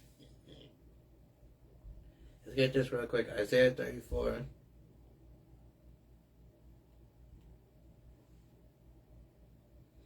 And 13. And it says, the thorns shall come up in her places, nettles and brambles, and fortress thereof, and it shall be in a habitation of dragons, in a court for owls. Meaning it's not going to be any, it's not going to be inhabitable for people to live here. It's going to be very hospitable for humans, It's going to only be desert animals able to live here like Atellus in other places, right? When he, destroyed this place. We saw that, the little thing they had on Discovery Channel or something like that. They used to call it, After Humans or something like that. Beyond Humans. Earth After Humans or something. I forgot. But so they show you how, how a city or, can turn after, a few years without, human habitation, how the vegetation start to grow and all that stuff, and it just start looking forestry, right? So that's what we're reading here. That's what this place is going to start to look like. Vegetation is going to start growing. It's going to be all messed up, right? And uninhabitable, right?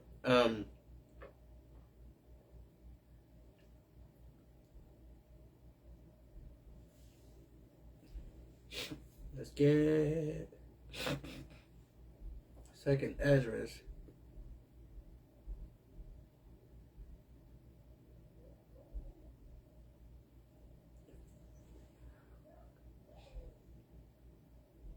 And it says,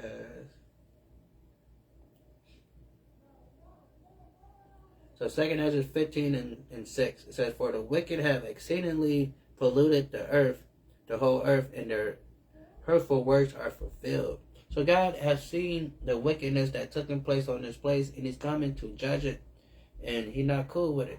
So we cannot suspect all the stuff that happened on this place, and God does nothing about it, or else He would not be the God of this book, right? If He does nothing. Let's get this. Nahum.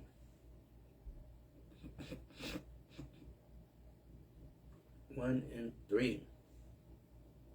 And it says, the Lord is slow to anger. And that's what we got to understand, because we wonder why these people have been allowed to rule and do the things they've been doing so long and run the earth into the condition that it's in now. How it's death and famine and, all types of atrocities taking place all over the earth, right? But it tells us, the Lord is slow to anger and great in power, right? So this man is great in power, though. You got to understand this, right? Like Peter Parker, a great man named Peter Parker told us, with great power comes great responsibility, right? God is all powerful. He can destroy things with a thought, right? He can create things with a word, with a sound, right? That's how powerful He is. So you don't want Him to be angry at you. What I'm trying to get you to understand, because it just told us the Lord is slow to anger, and thank God He is slow to anger, because He has so much immense power that He can destroy this whole thing just by changing His mind, right? This whole thing is held together because He said so. And whenever He decides, that this stuff ain't working, then He can be like, we're doing something else. Then shoot, we all cease to exist. Right? So He is slow to anger and great in power. We got to understand that line right there. Slow to anger, great in power. This man is great in power, all powerful, meaning he can. It's just like, a parent would tell a kid, you don't know your own strength, or somebody would tell somebody, you don't know your own strength. You may think you didn't, you may think you did it soft or gentle, but that really hurt it, right? So imagine that, right? Somebody that don't know their own strength, they think they're being gentle. We saw that movie, Man and Mice, right? Man and Mice, I think it's called, the movie, the book, Man and Mice. And that guy, Lenny, right? He was a gentle giant. He ended up unaliving a young lady. But by accident, because he was not aware of his own strength, right? Very tragic story if you're familiar with Man and Mice, right? So imagine God being that guy. You don't want that, so we need Him to be slow to anger, because that's too much power, right? That He can destroy just with an idea or a thought. So let's just be glad that He doesn't get so angry so quick. Right? The Lord is slow to anger, great in power, and will not acquit the wicked. So he's not like, Johnny Cochran and Judge EO. I think that was his name. If it doesn't fit, you must acquit. Right? He ain't on that. He would not acquit the wicked. And the Lord have his way in the whirlwind, in the storm, in the clouds, in the dust of his feet. Right? So, because, he all power. He had no business. He do things. Right? Jeremiah. In fact, let's get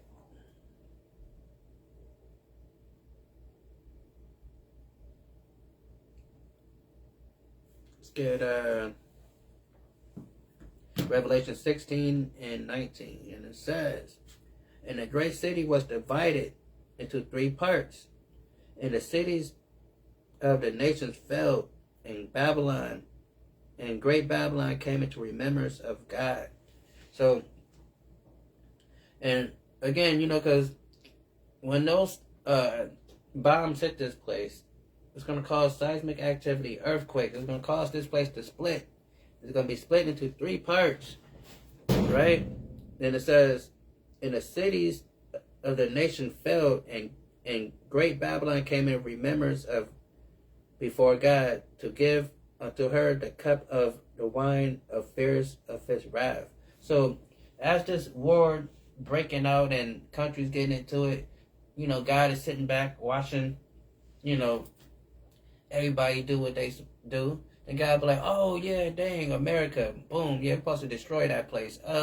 Yeah, just go destroy that." Then he gonna move the little chess piece over there to cause something over there to happen to destroy this place, because it says, what does it say? "And the great city was divided into 3 parts, and the city of the nation fell, and great Babylon came into the remembrance of God to give unto her the cup of the wine of the fierceness of his anger." So as this war is going on, God is gonna remember, like, "Oh yeah, I'm supposed to be doing something right now. I'm supposed to be destroying Babylon, America, because I said I was. Yeah, let's go do that." Right? Then it says, "And every island fled away, and the mountains were not found." Because when them ICBM missiles go off, when them hypersonic missiles go off, right, it's going to obliterate this place, right? Because there's no way of stopping it. They tell you they have no way of, warning, warning the people in advance, because you really only got, technically, they got, put it like this, they got technically, depending on what bomb is being used, 3 to 15 minutes to decide what to do. And then within those 3 to 15 minutes, they're going to have to tell the people. Then if it's 15 minutes, you probably going to find out, about 10 minutes in, because they're going to talk amongst themselves on what to do. Then they're going to tell the people. If it's 3 minutes, you're probably going to find out 1 minute before the bomb actually hit, because they're going to talk amongst themselves and figure out what to do. So it's crazy.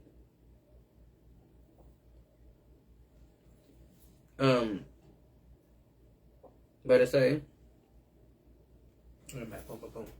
I'm over here. And it says, let's get this. Let's get,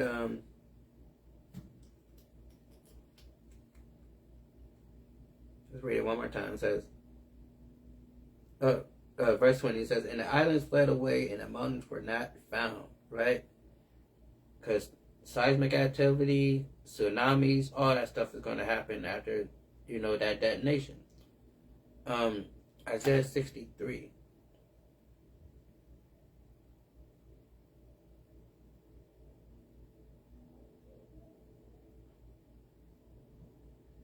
Isaiah 63 and 1. And it says, this is the Mashiach Yahweh Shai Christ. And it says, "Who is that cometh from Edom, dyed garments from Basra, glorious in his apparel, traveling in the greatness of his strength? that I speak in righteous, mighty to save. Right? So this is Christ coming, right? And he got his garments all bloody because he came from destroying these people, right?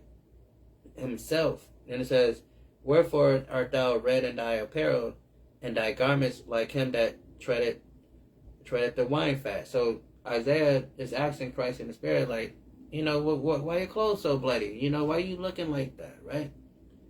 I had tried the winepress alone, and the people there was none with me.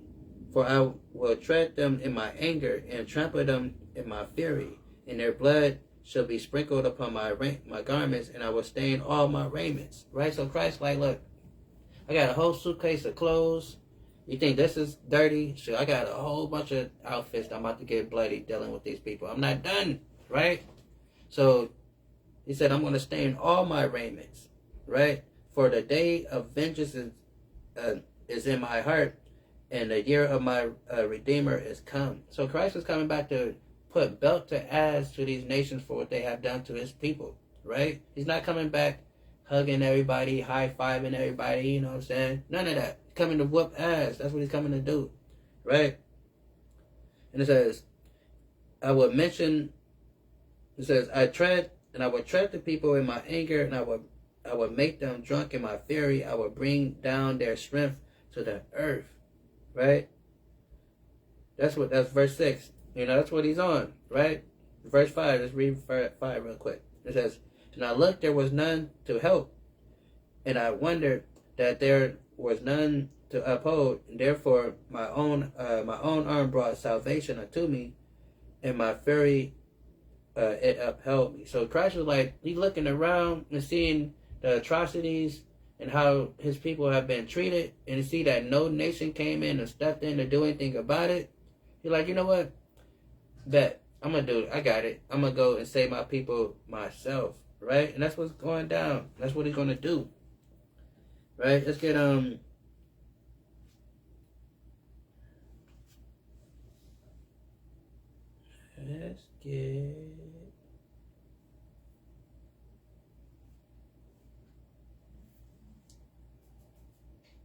Let's get Amos 9. It says, in that day I will rise up the tabernacle of David that is fallen, and close up the breaches thereof. Meaning he's going to, heal his people, bring back his people, restore his people again.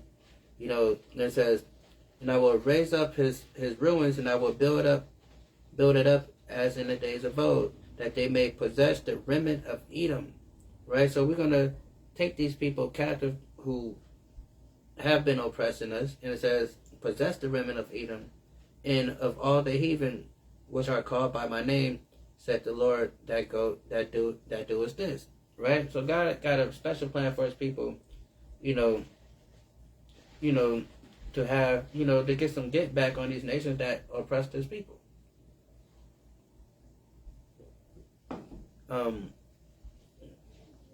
Let's get Ezekiel.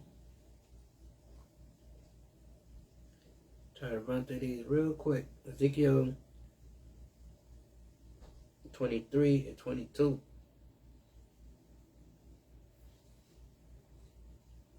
And it says, therefore, Obadiah, thus saith the Lord God, behold, I will rise up thy lovers against thee, from whom thy mind is alienated. I will bring them against thee from every side. The Babylonians and the Chaldeans, and the Shoah and the Koah, and all the Assyrians with them, and all of them desirable young men, captains, rulers, great lords, and renowned of all them riding upon horses. Right?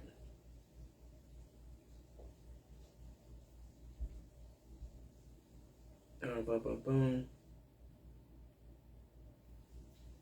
Because like I said, again, it's war coming, and we got to understand that this place is coming, getting judged, and it's not going to, it's not going to make it out this time. Let's get Isaiah 14 and 2 real quick. Like I said, just going to run through these real quick. Isaiah 14 and 2 says, and the people should take them, because God is going to have. Just start at 1. It says, "For the Lord will have mercy on Jacob, and yet choose Israel, and set them in their own land. And the stranger shall be joined with them, and shall cleave to the house of Jacob." So that's what's going to happen. They're going to cleave to us, right? And it says, "And the people should take them and bring them to their land, bring them to their place, and the house of Israel shall possess them in the land of the Lord for servants and for handmaids. And they shall take them captive, who captives they were, and they shall rule over their oppressors." Right? That's called justice, right? God's plan is for his people to rule over their oppressors. Because God's people that was once oppressed is now going to have the opportunity to rule over the same people that oppressed them. That is his judgment, that is his promise, right?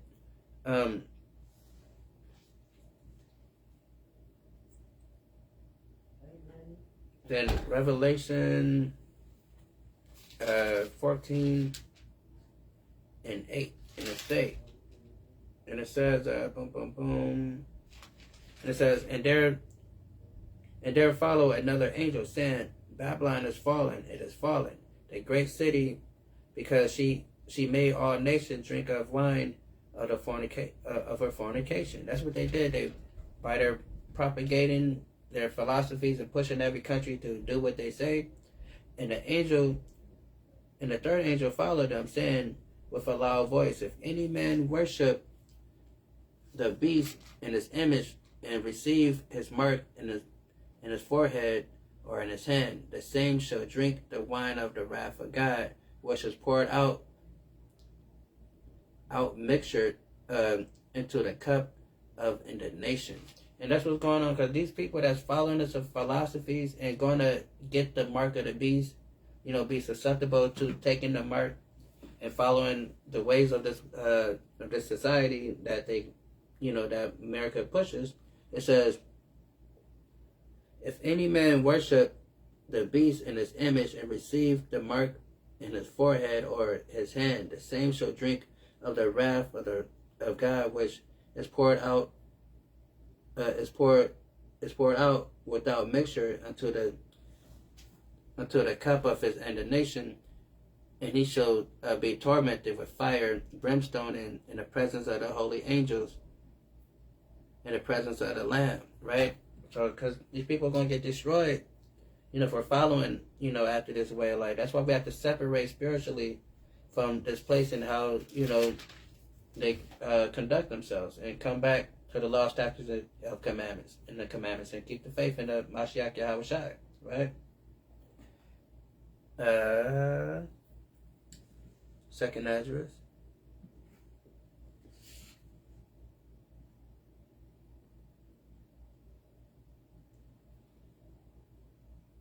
(16).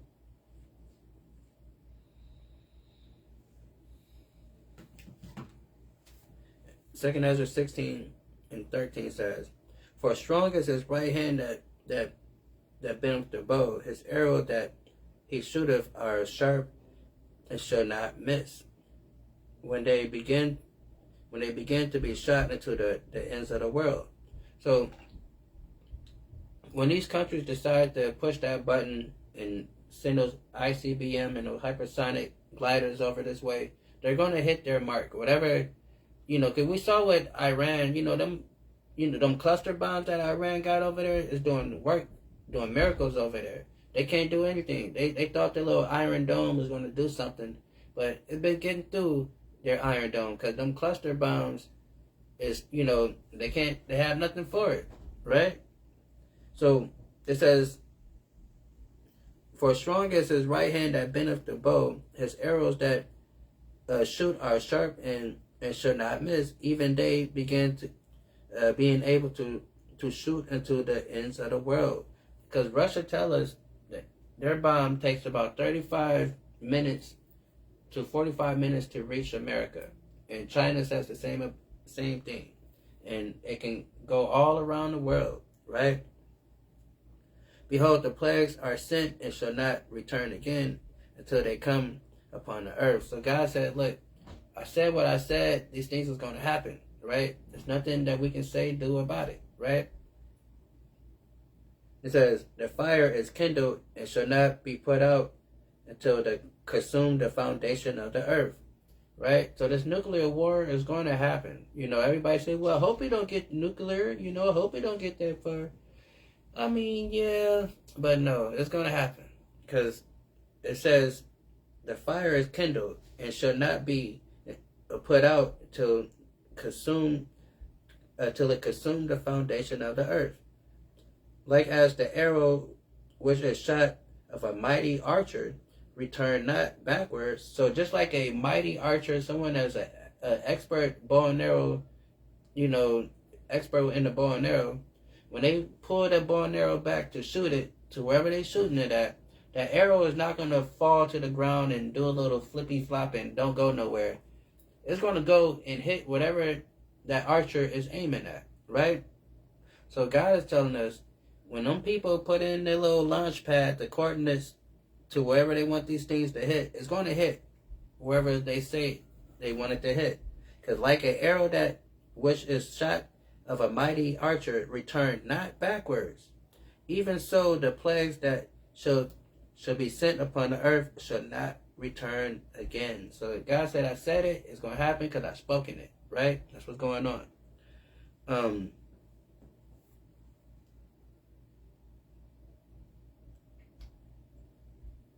Right here, let's get Isaiah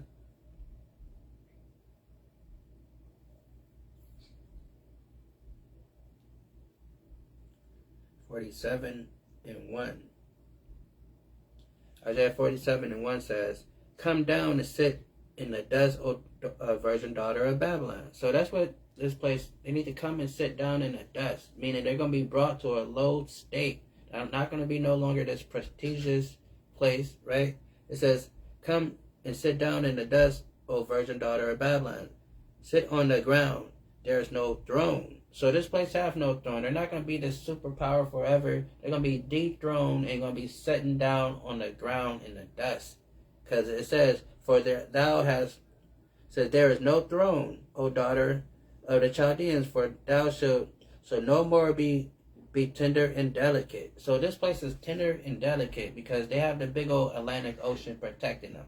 They got the big old Pacific Ocean protecting them. They're not worried about countries coming over and invading them because they're tender and delicate. But the Most High said, you're no longer going to be tender and delicate. People forgot how Russia done swears a couple of missiles down in Cuba these last few years while everybody was fighting, right? People forget about that. So you gotta understand that this place will no longer be called tender and delicate, right? Meaning, America, it's hard to invade America because, we got the ocean and we got all this stuff, flanking us. God don't care about that, right? Because it says, no longer will this place be called tender and delicate, right?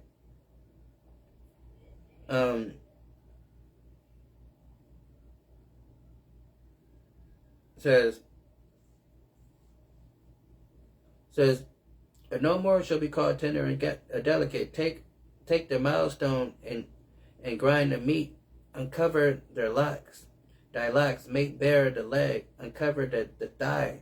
Pass over the rivers. So this place is being exposed for the wicked empire that it is. All these nations and countries is waking up to the evil and the wickedness that this place propagate. Right? Thy nakedness shall be uncovered. Yea, thy shame shall be seen.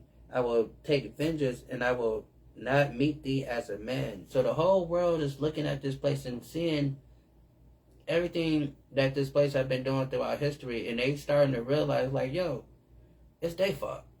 They the reason we in this situation, right? So all these nations are going to begin to turn on them. That's why a lot of these nations are going to start to drop the dollar, in favor for, the yen or, whatever currency that the BRICS is putting forth, right? And it says, thy nakedness shall be uncovered, yea, thy shame shall be seen. I will take vengeance. I will not meet thee as a man. Meaning God is like, I'm not going to fight fair and square. I'm coming with all the power of heaven, and I'm going to embarrass you. I'm going to beat you and mistreat you in front of the whole world, and that whole world is going to see it, right? That's good.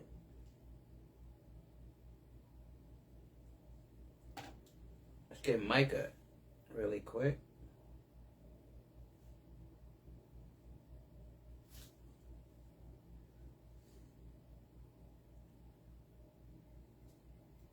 So this is Micah 2:1. Woe to them that devise iniquity and work of evil upon their beds. Because that's what this place do. They come up with policies. They come up with ways to further oppress the Lord's people, right? And they think about these things. They have their little board meetings. They come up with their little secret societies that they come together and they do these things. And it says, and when the morning is light, they practice it. Meaning, after they come up with these ideas of how they can further dominate and oppress the Lord's people, they put it to use. They put it to practice. They practice it because it is in their power of their hand. Meaning, they have the power to do these things that they come up with, right? To push these policies that they do. They covet fields. They take them by violence. That's what they do. They covet fields. They take it by violence, right? They came over to America. They seen how the Native Americans were living, and they took it by violence, right? And it says, they covet fields, they take it by violence. In the houses, they take away. They oppress a man in his own house, even a man in his heritage, right? You know, they oppress a man in his own house with giving you bills, you know, making you pay taxes on some stuff that you're supposed to own. This is supposed to be your property, but you got to pay something called a property tax, right? You got to pay all this stuff. They oppress a man even in his own house, right? Your woman not listening to you because she going off of society rules and how they say it's supposed to happen instead of the natural order of things, right? So even got your woman disrespecting you. It's crazy, right? It says, therefore, thus saith the Lord, behold, I am against this family. I do devise. So behold, against this family I do devise evil, from which ye shall not remove their necks, neither shall ye go haughty, for this time is evil. So God said, look, you ain't coming out of this one unclean. Like, you know, I got something planned for you. You was not gonna be walking around proud no more, like you the Don Dada. You know, everything, you know, all that stuff is coming to an end, right? And in that day shall one take a parable against you and lament with a doleful lamentation and say, we utterly spoiled and have changed the portion of my people. How have he removed it from me? Turn away he divide our fields, right? You know, these people is violent and get down and they steal and they always gonna steal, right? They can't help it. Let's get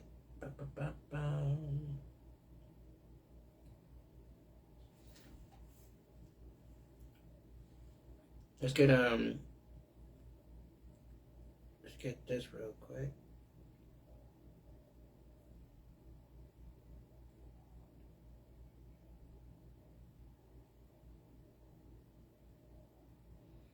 Zechariah 13:9, and it says, I will bring a... No, okay, no, we don't need that one. Let's get Jeremiah 50.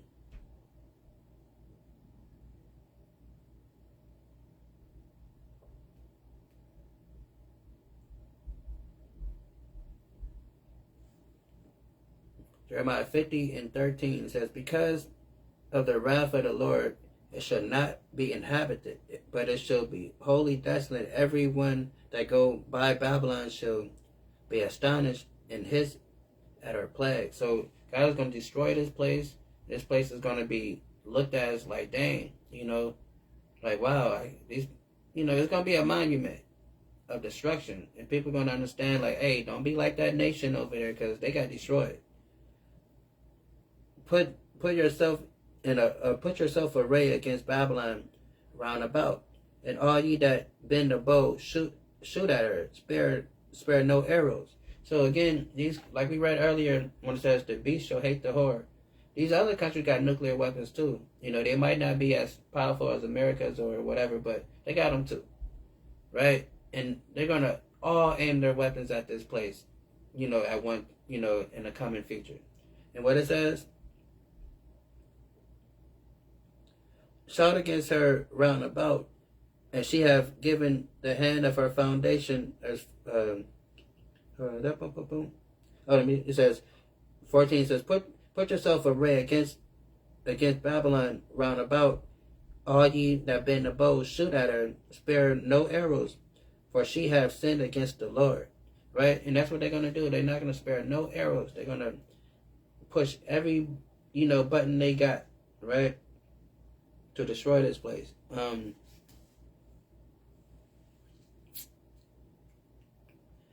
Ezekiel,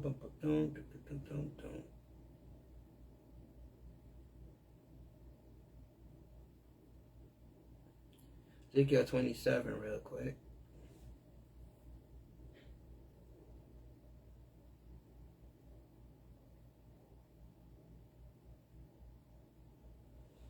So Ezekiel 27 and 27. Thy riches and thy fares, thy merchandise and thy manners and thy pilots, thy caulkers, and the occupiers of thy merchandise, and all thy men of war that are in thee, in thy company which is in the midst of thee, shall fall into the midst of the sea in the day of thy ruin. Meaning, guys, like all their, you know, this whole place is infrastructure. Everything is going to be destroyed. There's, you know, nothing to be saved. Right? Let's get Isaiah 45 and 5. Isaiah 45 and 5 says, I am the Lord, and there is none else. There is no God beside me. I girded thee, and thou hast, I girded thee, though thou hast not known me. Right? And that's what God do. He strengthens us. You know, sometimes you might find that strength out of nowhere. You don't know where you get that boost of energy from. Because it says, I am the Lord, and there is none else. There is no God beside me. I girded thee. Meaning, he strengthens you up, giving you that strength, make you right, walk upright. I girded thee, though thou hast not known me. Right? Because sometimes, like I say, we get that be feeling tired, don't feel like doing nothing. You get that little boost of energy, you don't know where it came from. That's the Most High girding you, giving you that little extra spirit, that little burst real quick. And it says, I am the Lord, and there is none else. There is no God beside me. I girded thee, though thou hast not known me. They that made know from the rising of the sun and from the west, there is none else beside me. I am the Lord, there is none else. I form the light, I create darkness. Right? We gotta understand, put some respect on the Most High God's name. He formed the light, he create darkness. What else he does? I make peace. He make peace. So everybody's trying to come together and make this peace, you know, come with these deals. But it's no peace, because God makes the peace. I make peace and create evil. I, the Lord, do all these things. Right? That's what we got to understand. The Most High has all power. Put respect on this man's name. I form the light and create darkness. I make peace and create evil. I, the Lord, do all these things. Right? God is in control of everything that takes place. Right? So we got to understand that. So we can't have fear and be scared of what's going on. But we got to keep the faith and understand that God is in control of everything that takes place. Right?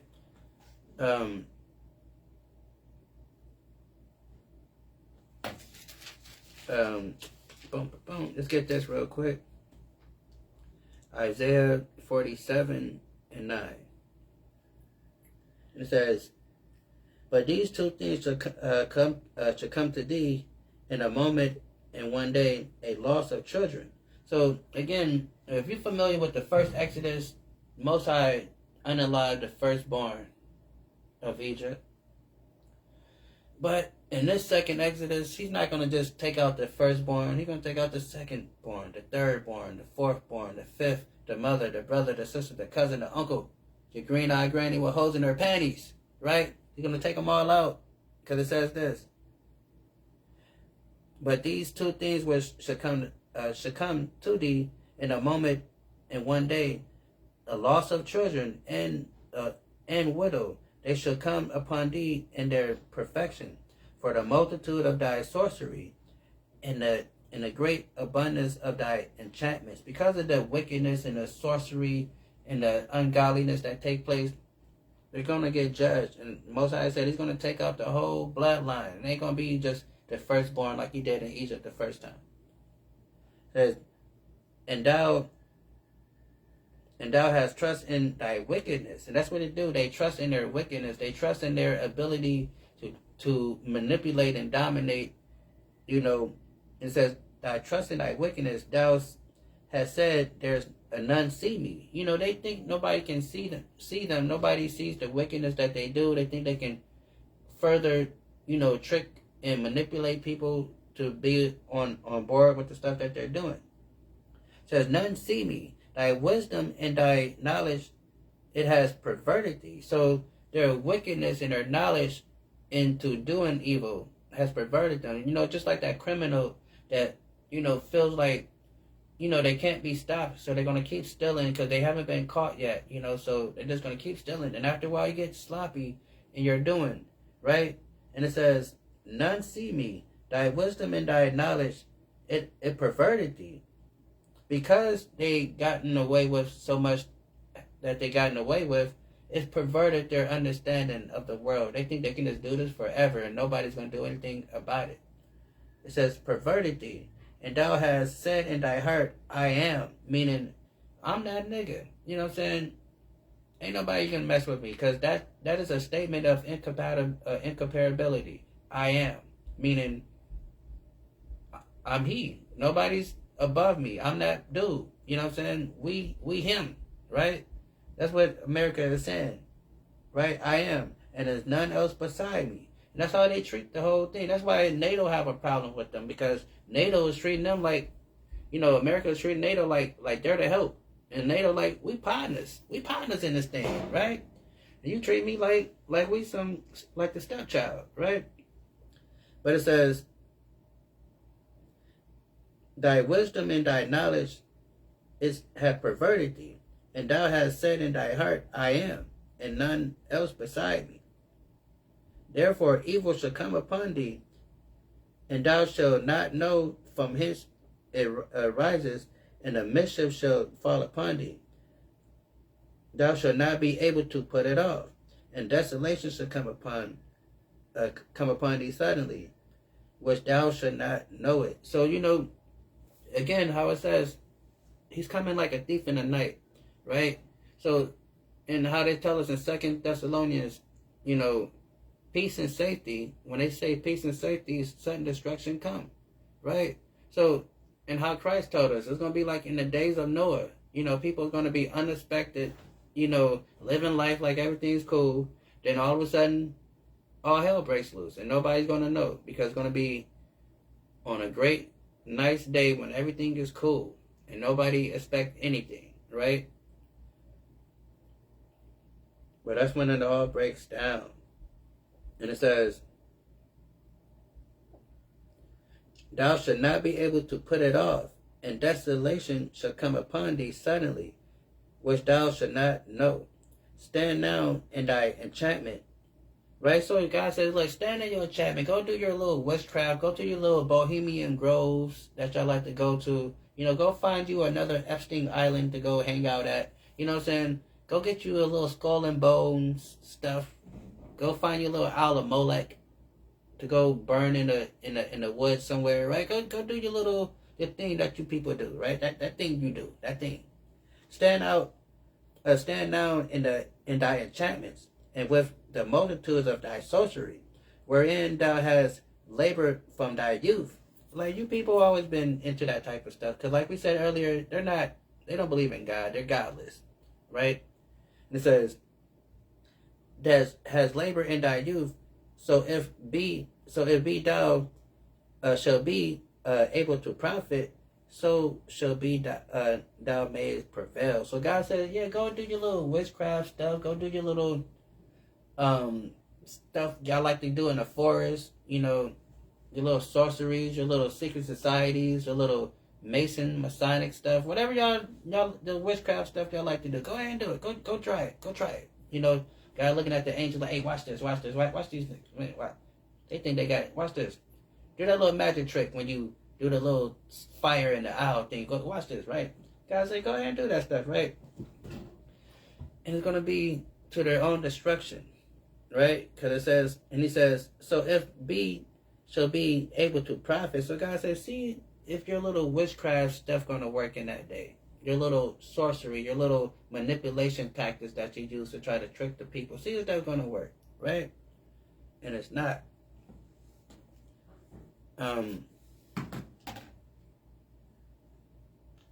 Let's get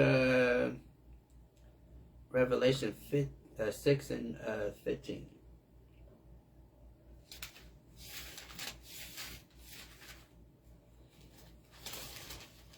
And it say,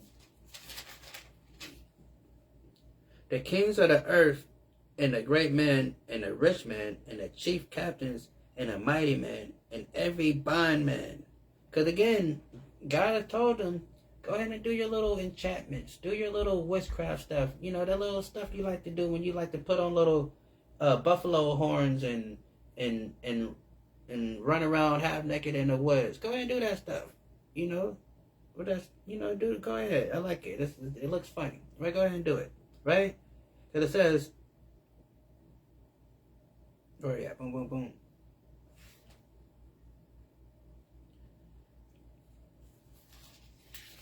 He says, in 15, and the kings of the earth, and the great men, and the rich men, and the chief captains, and the mighty men, and every bondman, and every freeman hid themselves. So they're going to hide themselves because their enchantments, their little witchcraft, their little manipulations, their little whatever they like to do to get, demonic power. It's not going to work in that day. And what they're going to be doing, it says, and the kings of the earth, and the great men, and the rich men, and the chief, and the captains, and the mighty men, and every bondman, and every free man hid themselves. They're going to hide themselves when they see that black man by the name of Jesus Christ come back with the millions and millions of angels with him. Right? They're going to hide themselves. It says, they hid themselves in the dens and in the rocks of the mountains. That's what they're going to do. They're going to get into the little bunkers. They're going to find them a little cave to crawl in. They're going to dig them a little hole. They're going to open up a little sewer and go live with the Ninja Turtles down there. Right? And it says, and said to the mountains and rocks, fall on us. They're going to be praying that the mountains collapse and just fall on them. They're going to be praying that the little cave that they found themselves in get sealed in and collapse. They're going to be praying that the little sewer drain that they crawled in get flooded and they get washed away. Right? Rather than see that black man by the name of the Mashiach Yahushua, who the world's called Christ. They're going to rather be anywhere else but here. Right? Because death not even going to be good enough. Right? So it says, and they said to the mountains, fall on us, and hide us from the face of him that sat on the throne, and from the wrath of the Lamb. So they're going to be running scared to death. Everybody going to act like they just can't wait for Jesus to come back and, oh, can't wait to see Jesus. Right? But they're going to be running, ducking, hiding, screaming, and trying to escape, any type of way. So they're going to try to see if they can hitch a rocket to the moon. They want to be anywhere but here. Right? And that's what's going on. For the great day of his wrath is come, and who shall be able to stand? right? That's what we gotta understand when oh shoot, when slipped in my chair, it's messed up. But when God passes judgment on this place, who's gonna be able to stand and stop it? Nobody's gonna be able to stop it, right? That's good.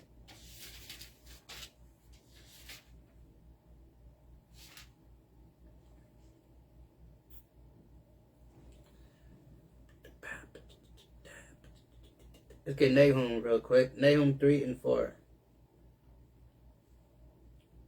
Nahum 3 and 4.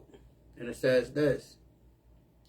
Because of the multitude of whoredom of the well-favored harlot and the mistress of the witchcraft. Because that's what they do. This place is very satanic in their doings. You know, we think, you know, when we think about stuff being satanic and evil, we think it's some type of little, it have to be some type of devil worshiping and evil horns and ritual stuff going on. Nah, it can just be as simple as being contrary to the Most High God, right? But these people are not just contrary to the Most High God. These people are this total opposite, total everything of the Most High God, right?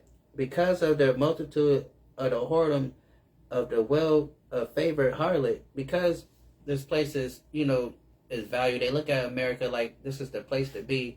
You know, all the countries look at America like an inspiring nation, right? And it says, the mistress of the witchcraft and that selleth nations. And that's what they do. They sell nations. They influence and make these countries sell themselves out, you know, have all these countries, you know, working against their own principles and standards in favor of, you know, their empire. Because the multitude of the whoredom of the well-favored harlot, because people want to be connected to this place. They want to, you know, that's why Ukraine is fighting so hard to be a part of this NATO thing. It's been like 3-4 years into this war thing. NATO have not passed a vote to put them people in there. But Ukraine is die trying. They're gonna be a part of NATO or they're gonna die trying. And they're gonna get in there. They're gonna want to try to get in there, right? But NATO is not letting them in there. They would have been let them in there if they're gonna let them in there. But if they let them in there, that's going to make a real fight with Russia. Because, again, they have that Article 7. One fight, we all fight. So if they make Ukraine part of NATO, then they're going to have to honor that agreement. And then they're going to have to go fight Russia. And nobody want to fight a damn bear. Okay? Nobody wants to fight a bear. And it says,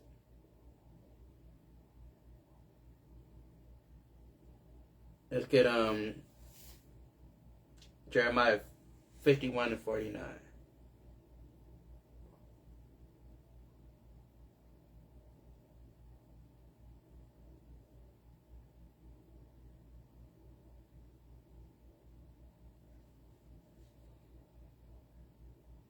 And it says, as Babylon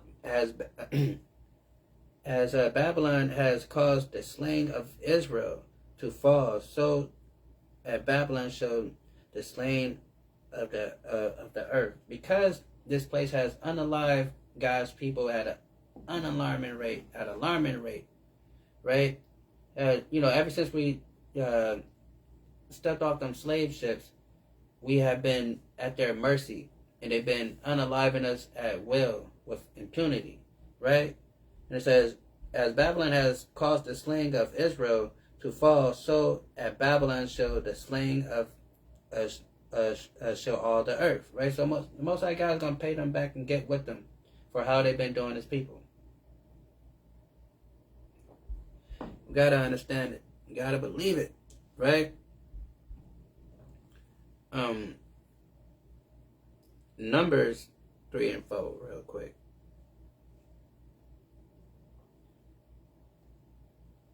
Numbers 3 and 4.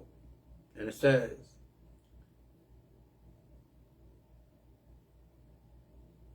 Because, you know, God protects his people and he loves his people.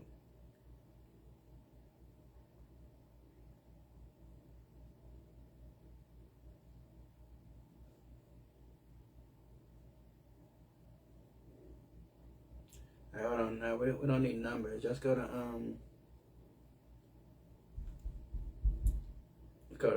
let's go to Revelation 17 and 11 real quick. It says, and the beast that was, and it is not, even he is the eighth, and is the seventh, and go into perdition. So it's talking about America. This place is going to go into perdition. It's going to be destroyed, right? Luke, let's go to Luke 11 and 49. Luke 11 and 49. And it says, therefore also said the wisdom of God, I will send them prophets and apostles, and some of them shall be slain and persecuted. And that's what's going on. Our people have been slain and persecuted, right? And throughout this land. And it's going to continue to happen. And, you know, don't think that, you know, these people is going to make war with the Most High God's children, right? And we have to understand that God had ordained some of us. What it says, therefore also said the wisdom of God, I will send them prophets and apostles, and some of them shall slay and persecuted. That's what's going to happen. Our people, some of us might have to be martyrs in this thing. Some of us might not see the Mashiach Yahushua come back with the millions. Some of us might have to be martyrs, you know, and which is cool because you still, you know, like I said, what the Bible says, those that die in Christ, they will be, you know, the first, you know, in the resurrection, right, when he come back. So even when he come back with the millions, you're going to be part of those millions that he's coming back with, right? So it says, therefore also said the wisdom of God, I will send them prophets and apostles, and some of them they slay and persecuted, that the blood of all the prophets which was shed from the foundation of the world may be required of this generation. So God is going to get with these people because it's going to be required of them, of this generation, because it told us, what it say? Revelation 18 and 24.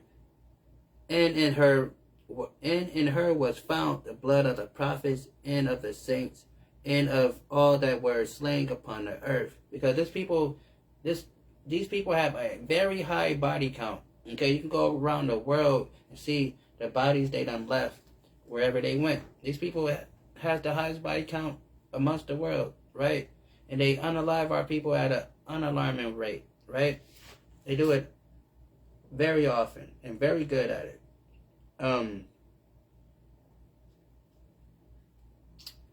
Revelation. Let's go back here. So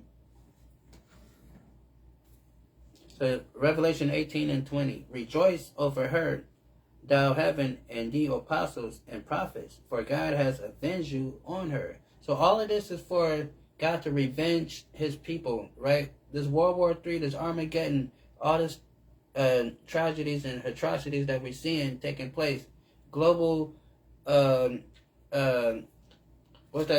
natural disasters and stuff like that. All that is for God judging this place for what they have done to his people. Rejoice over her, thou heaven, and ye holy apostles and prophets, for God has avenged you on her. This is what it's about. God avenging his people and rectifying the situation and fixing the things that we been through. Dealing with this place, right? Ezekiel 9 and 4. Ezekiel 9 and 4.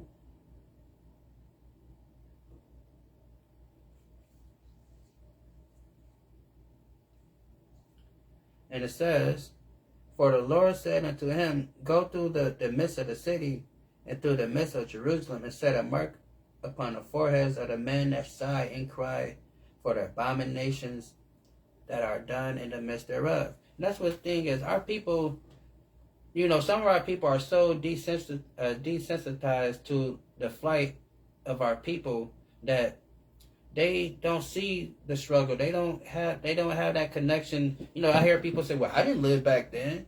I wasn't no slave. That is so insensitive to say, right? That shows the lack of empathy and a lack of compassion we have for ourselves, right? Some of the stuff I talk about, when I talk about certain things, oppression and stuff like that goes on in our people. A lot of that stuff I don't go through personally, but I emphasize with my people that do go through these things, right? And, we should feel some type of way about these things, right? And oftentimes we have a hard time of connecting with each other and understanding that, if one hurt, we all hurt, right? If one ain't doing good, we all ain't doing good, right? And we don't understand that. And it says, and the Lord said unto him, go through the midst of the city, through the midst of Jerusalem, and set a mark upon the foreheads of the men that sigh and cry for all the abominations that is done in the midst thereof. So, the real men of the Lord, the real people of the Lord is upset. They are sighing and crying for the stuff that take place on this earth. They don't like to see this stuff. It's disheartening to them, right? It is not okay to turn on the news and hear the stuff that they hear, right? So they sigh and they cry for the conditions of the world. They sigh and they cry for the conditions of their people, right? That's what the real people of the Lord does, right? The real men of the Lord, right? That's why we out here teaching and instructing and telling the people of what's going on, because we hate how this place is, right? We don't enjoy this place, right? Because we sigh and we cry for what goes on here, for the abominations be done in the midst thereof. And the others he said in thy hearing, go ye after him to the city and smite, and let not your eyes spare, neither have pity, right? So God is like, put a mark on those Israelites that is really, upset and really have a contrite spirit of how this world is being operated, right? He says, go through the midst of the city, through the midst of Jerusalem, set a mark upon the foreheads of the men that sigh and cry for the abominations that be done in the midst thereof, right? And to the others, he said in thy hearing, go ye after him to the city and smite, meaning kill, unalive, take out. Let none of your eyes spare, neither have pity. So we don't have pity on those that, we call them Uncle Toms, right? Those that don't have enough decency to understand the wickedness of this world and see the evils in this place, right? And to see that this place is on its last leg, and it's, and it had to be, something had to be done about it, right? You have a lot of people that really think everything is cool, right? So, and God says this, and the others, he said, in thy hearing, go ye after him in the city and smite, meaning kill these wicked Negroes, right? Get these Uncle Toms up out of here, right? We don't need them. Don't want to see them, right? They're holding up the program, right? Slay, what that say? Slay, utterly, old and young, both maid and little children and women, both come not near any man upon whom the mark. So God says, look, if they not marked up with the blood of Jesus, with the blood of Christ, they not marked up in the Mashiach Yahweh Shai and keeping these commandments in the faith, right? Then forget them. Get rid of them. We don't need them. Get them out of here, right? It says, slay utterly, old and young, both maid and little children, women, but come not near the man upon whom it is marked. and begin at my sanctuary. So the judgment start with the people of God, right? So that's why it's important that, we stand 10 toes down and keep the faith in this thing and get out of these false religions that we're following, because he's coming to us first. We see that, right? You see the conditions that our people are in and been going through since we've been living here on this side of the world. He's judging our people first, right?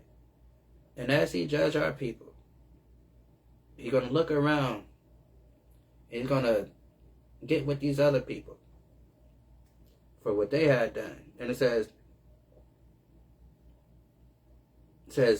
begin at my sanctuary. Then they begin at the ancient men's, they begin at the ancient men which were before the house, right? And that's what's going on. So when you see certain things take place, right, you have to understand, like, if we want that protection from the Most High God, we have to come back to the law, statutes, and commandments so we can get that mark of righteousness. So when these angels come through, and start, unaliving everything that's not of God, you want to have that protection, right? We want to have that protection, right? Let's get Romans 8 real quick before we get up out of here. Romans 8 and 29. Romans 8 and 29.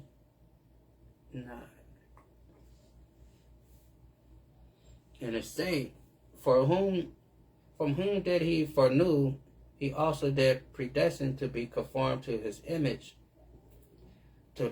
be conformed to the image of his son.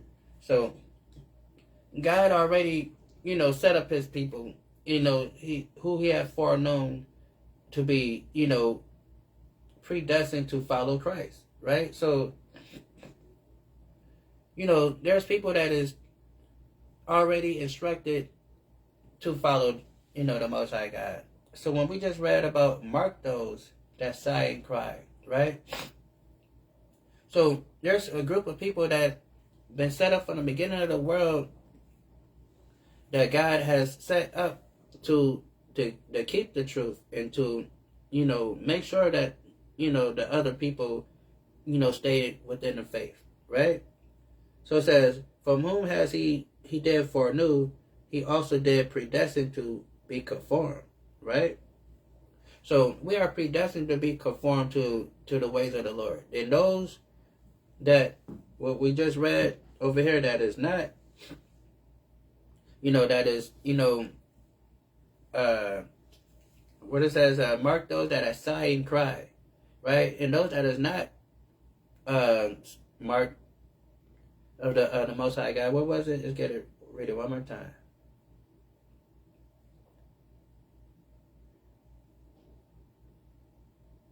It says, and the Lord said unto him, go through the midst of the city, through the midst of Jerusalem, and set a mark upon the foreheads of the men that sigh and cry. So again, we just read it is predestined for us to be followers of Christ, because we follow Christ in that generation, and we're following Christ now, right? And because we got to, the Bible's deep, not to get all super deep. The Bible's really deep. We've been here many times before, right? So who you was in your past life is who you is now, just living in a different life, right? So it says,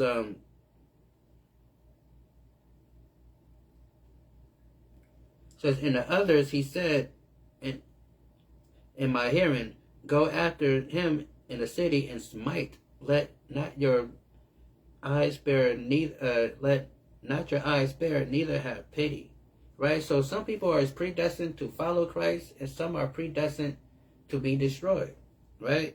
That's just how it was set up. Right? So back to Romans 8 and 29. So it says, from whom he did foreknew, he also did predestine to be conformed to the image of his son, that he might be the firstborn among many brethren. Moreover, whom he did predestine, them he also called, and whom he called, them he also justified, and whom he justified, them he also glorified. What shall we say then to these things? If God be for us, who can be against us? Right? Because God is for us, and who can be against us? Right? You know, we got to understand that. So God is coming to save his people, and he already got his remnant of people that he already got his clique, right? He already clicked up, right? Because he predestined, right? And we just got to wake up those that's little secret cells that's got to, wake up to understand this thing, right? Because the end is here and it's coming, right? Let's get this real quick. Revelation 18:21. And a mighty angel took up a stone like a great millstone, and cast it into the sea, and said, thus with violence shall that great city Babylon be thrown down, and shall be found no more at all. Right? So that's what's going on. Thus with violence is this place is going to be taken down. Right? It says, thus with violence shall that great city Babylon be thrown down, and shall be found no more at all. Right? That's what's coming to this place. Thus with violence, this place will be taken down. And we just got to keep the faith in the Mashiach Yahawashi to the end, right? As we travel on this road to Armageddon, right? So I'm going to say shalom, peace. Hopefully that was edifying. Till next time. We out. We out.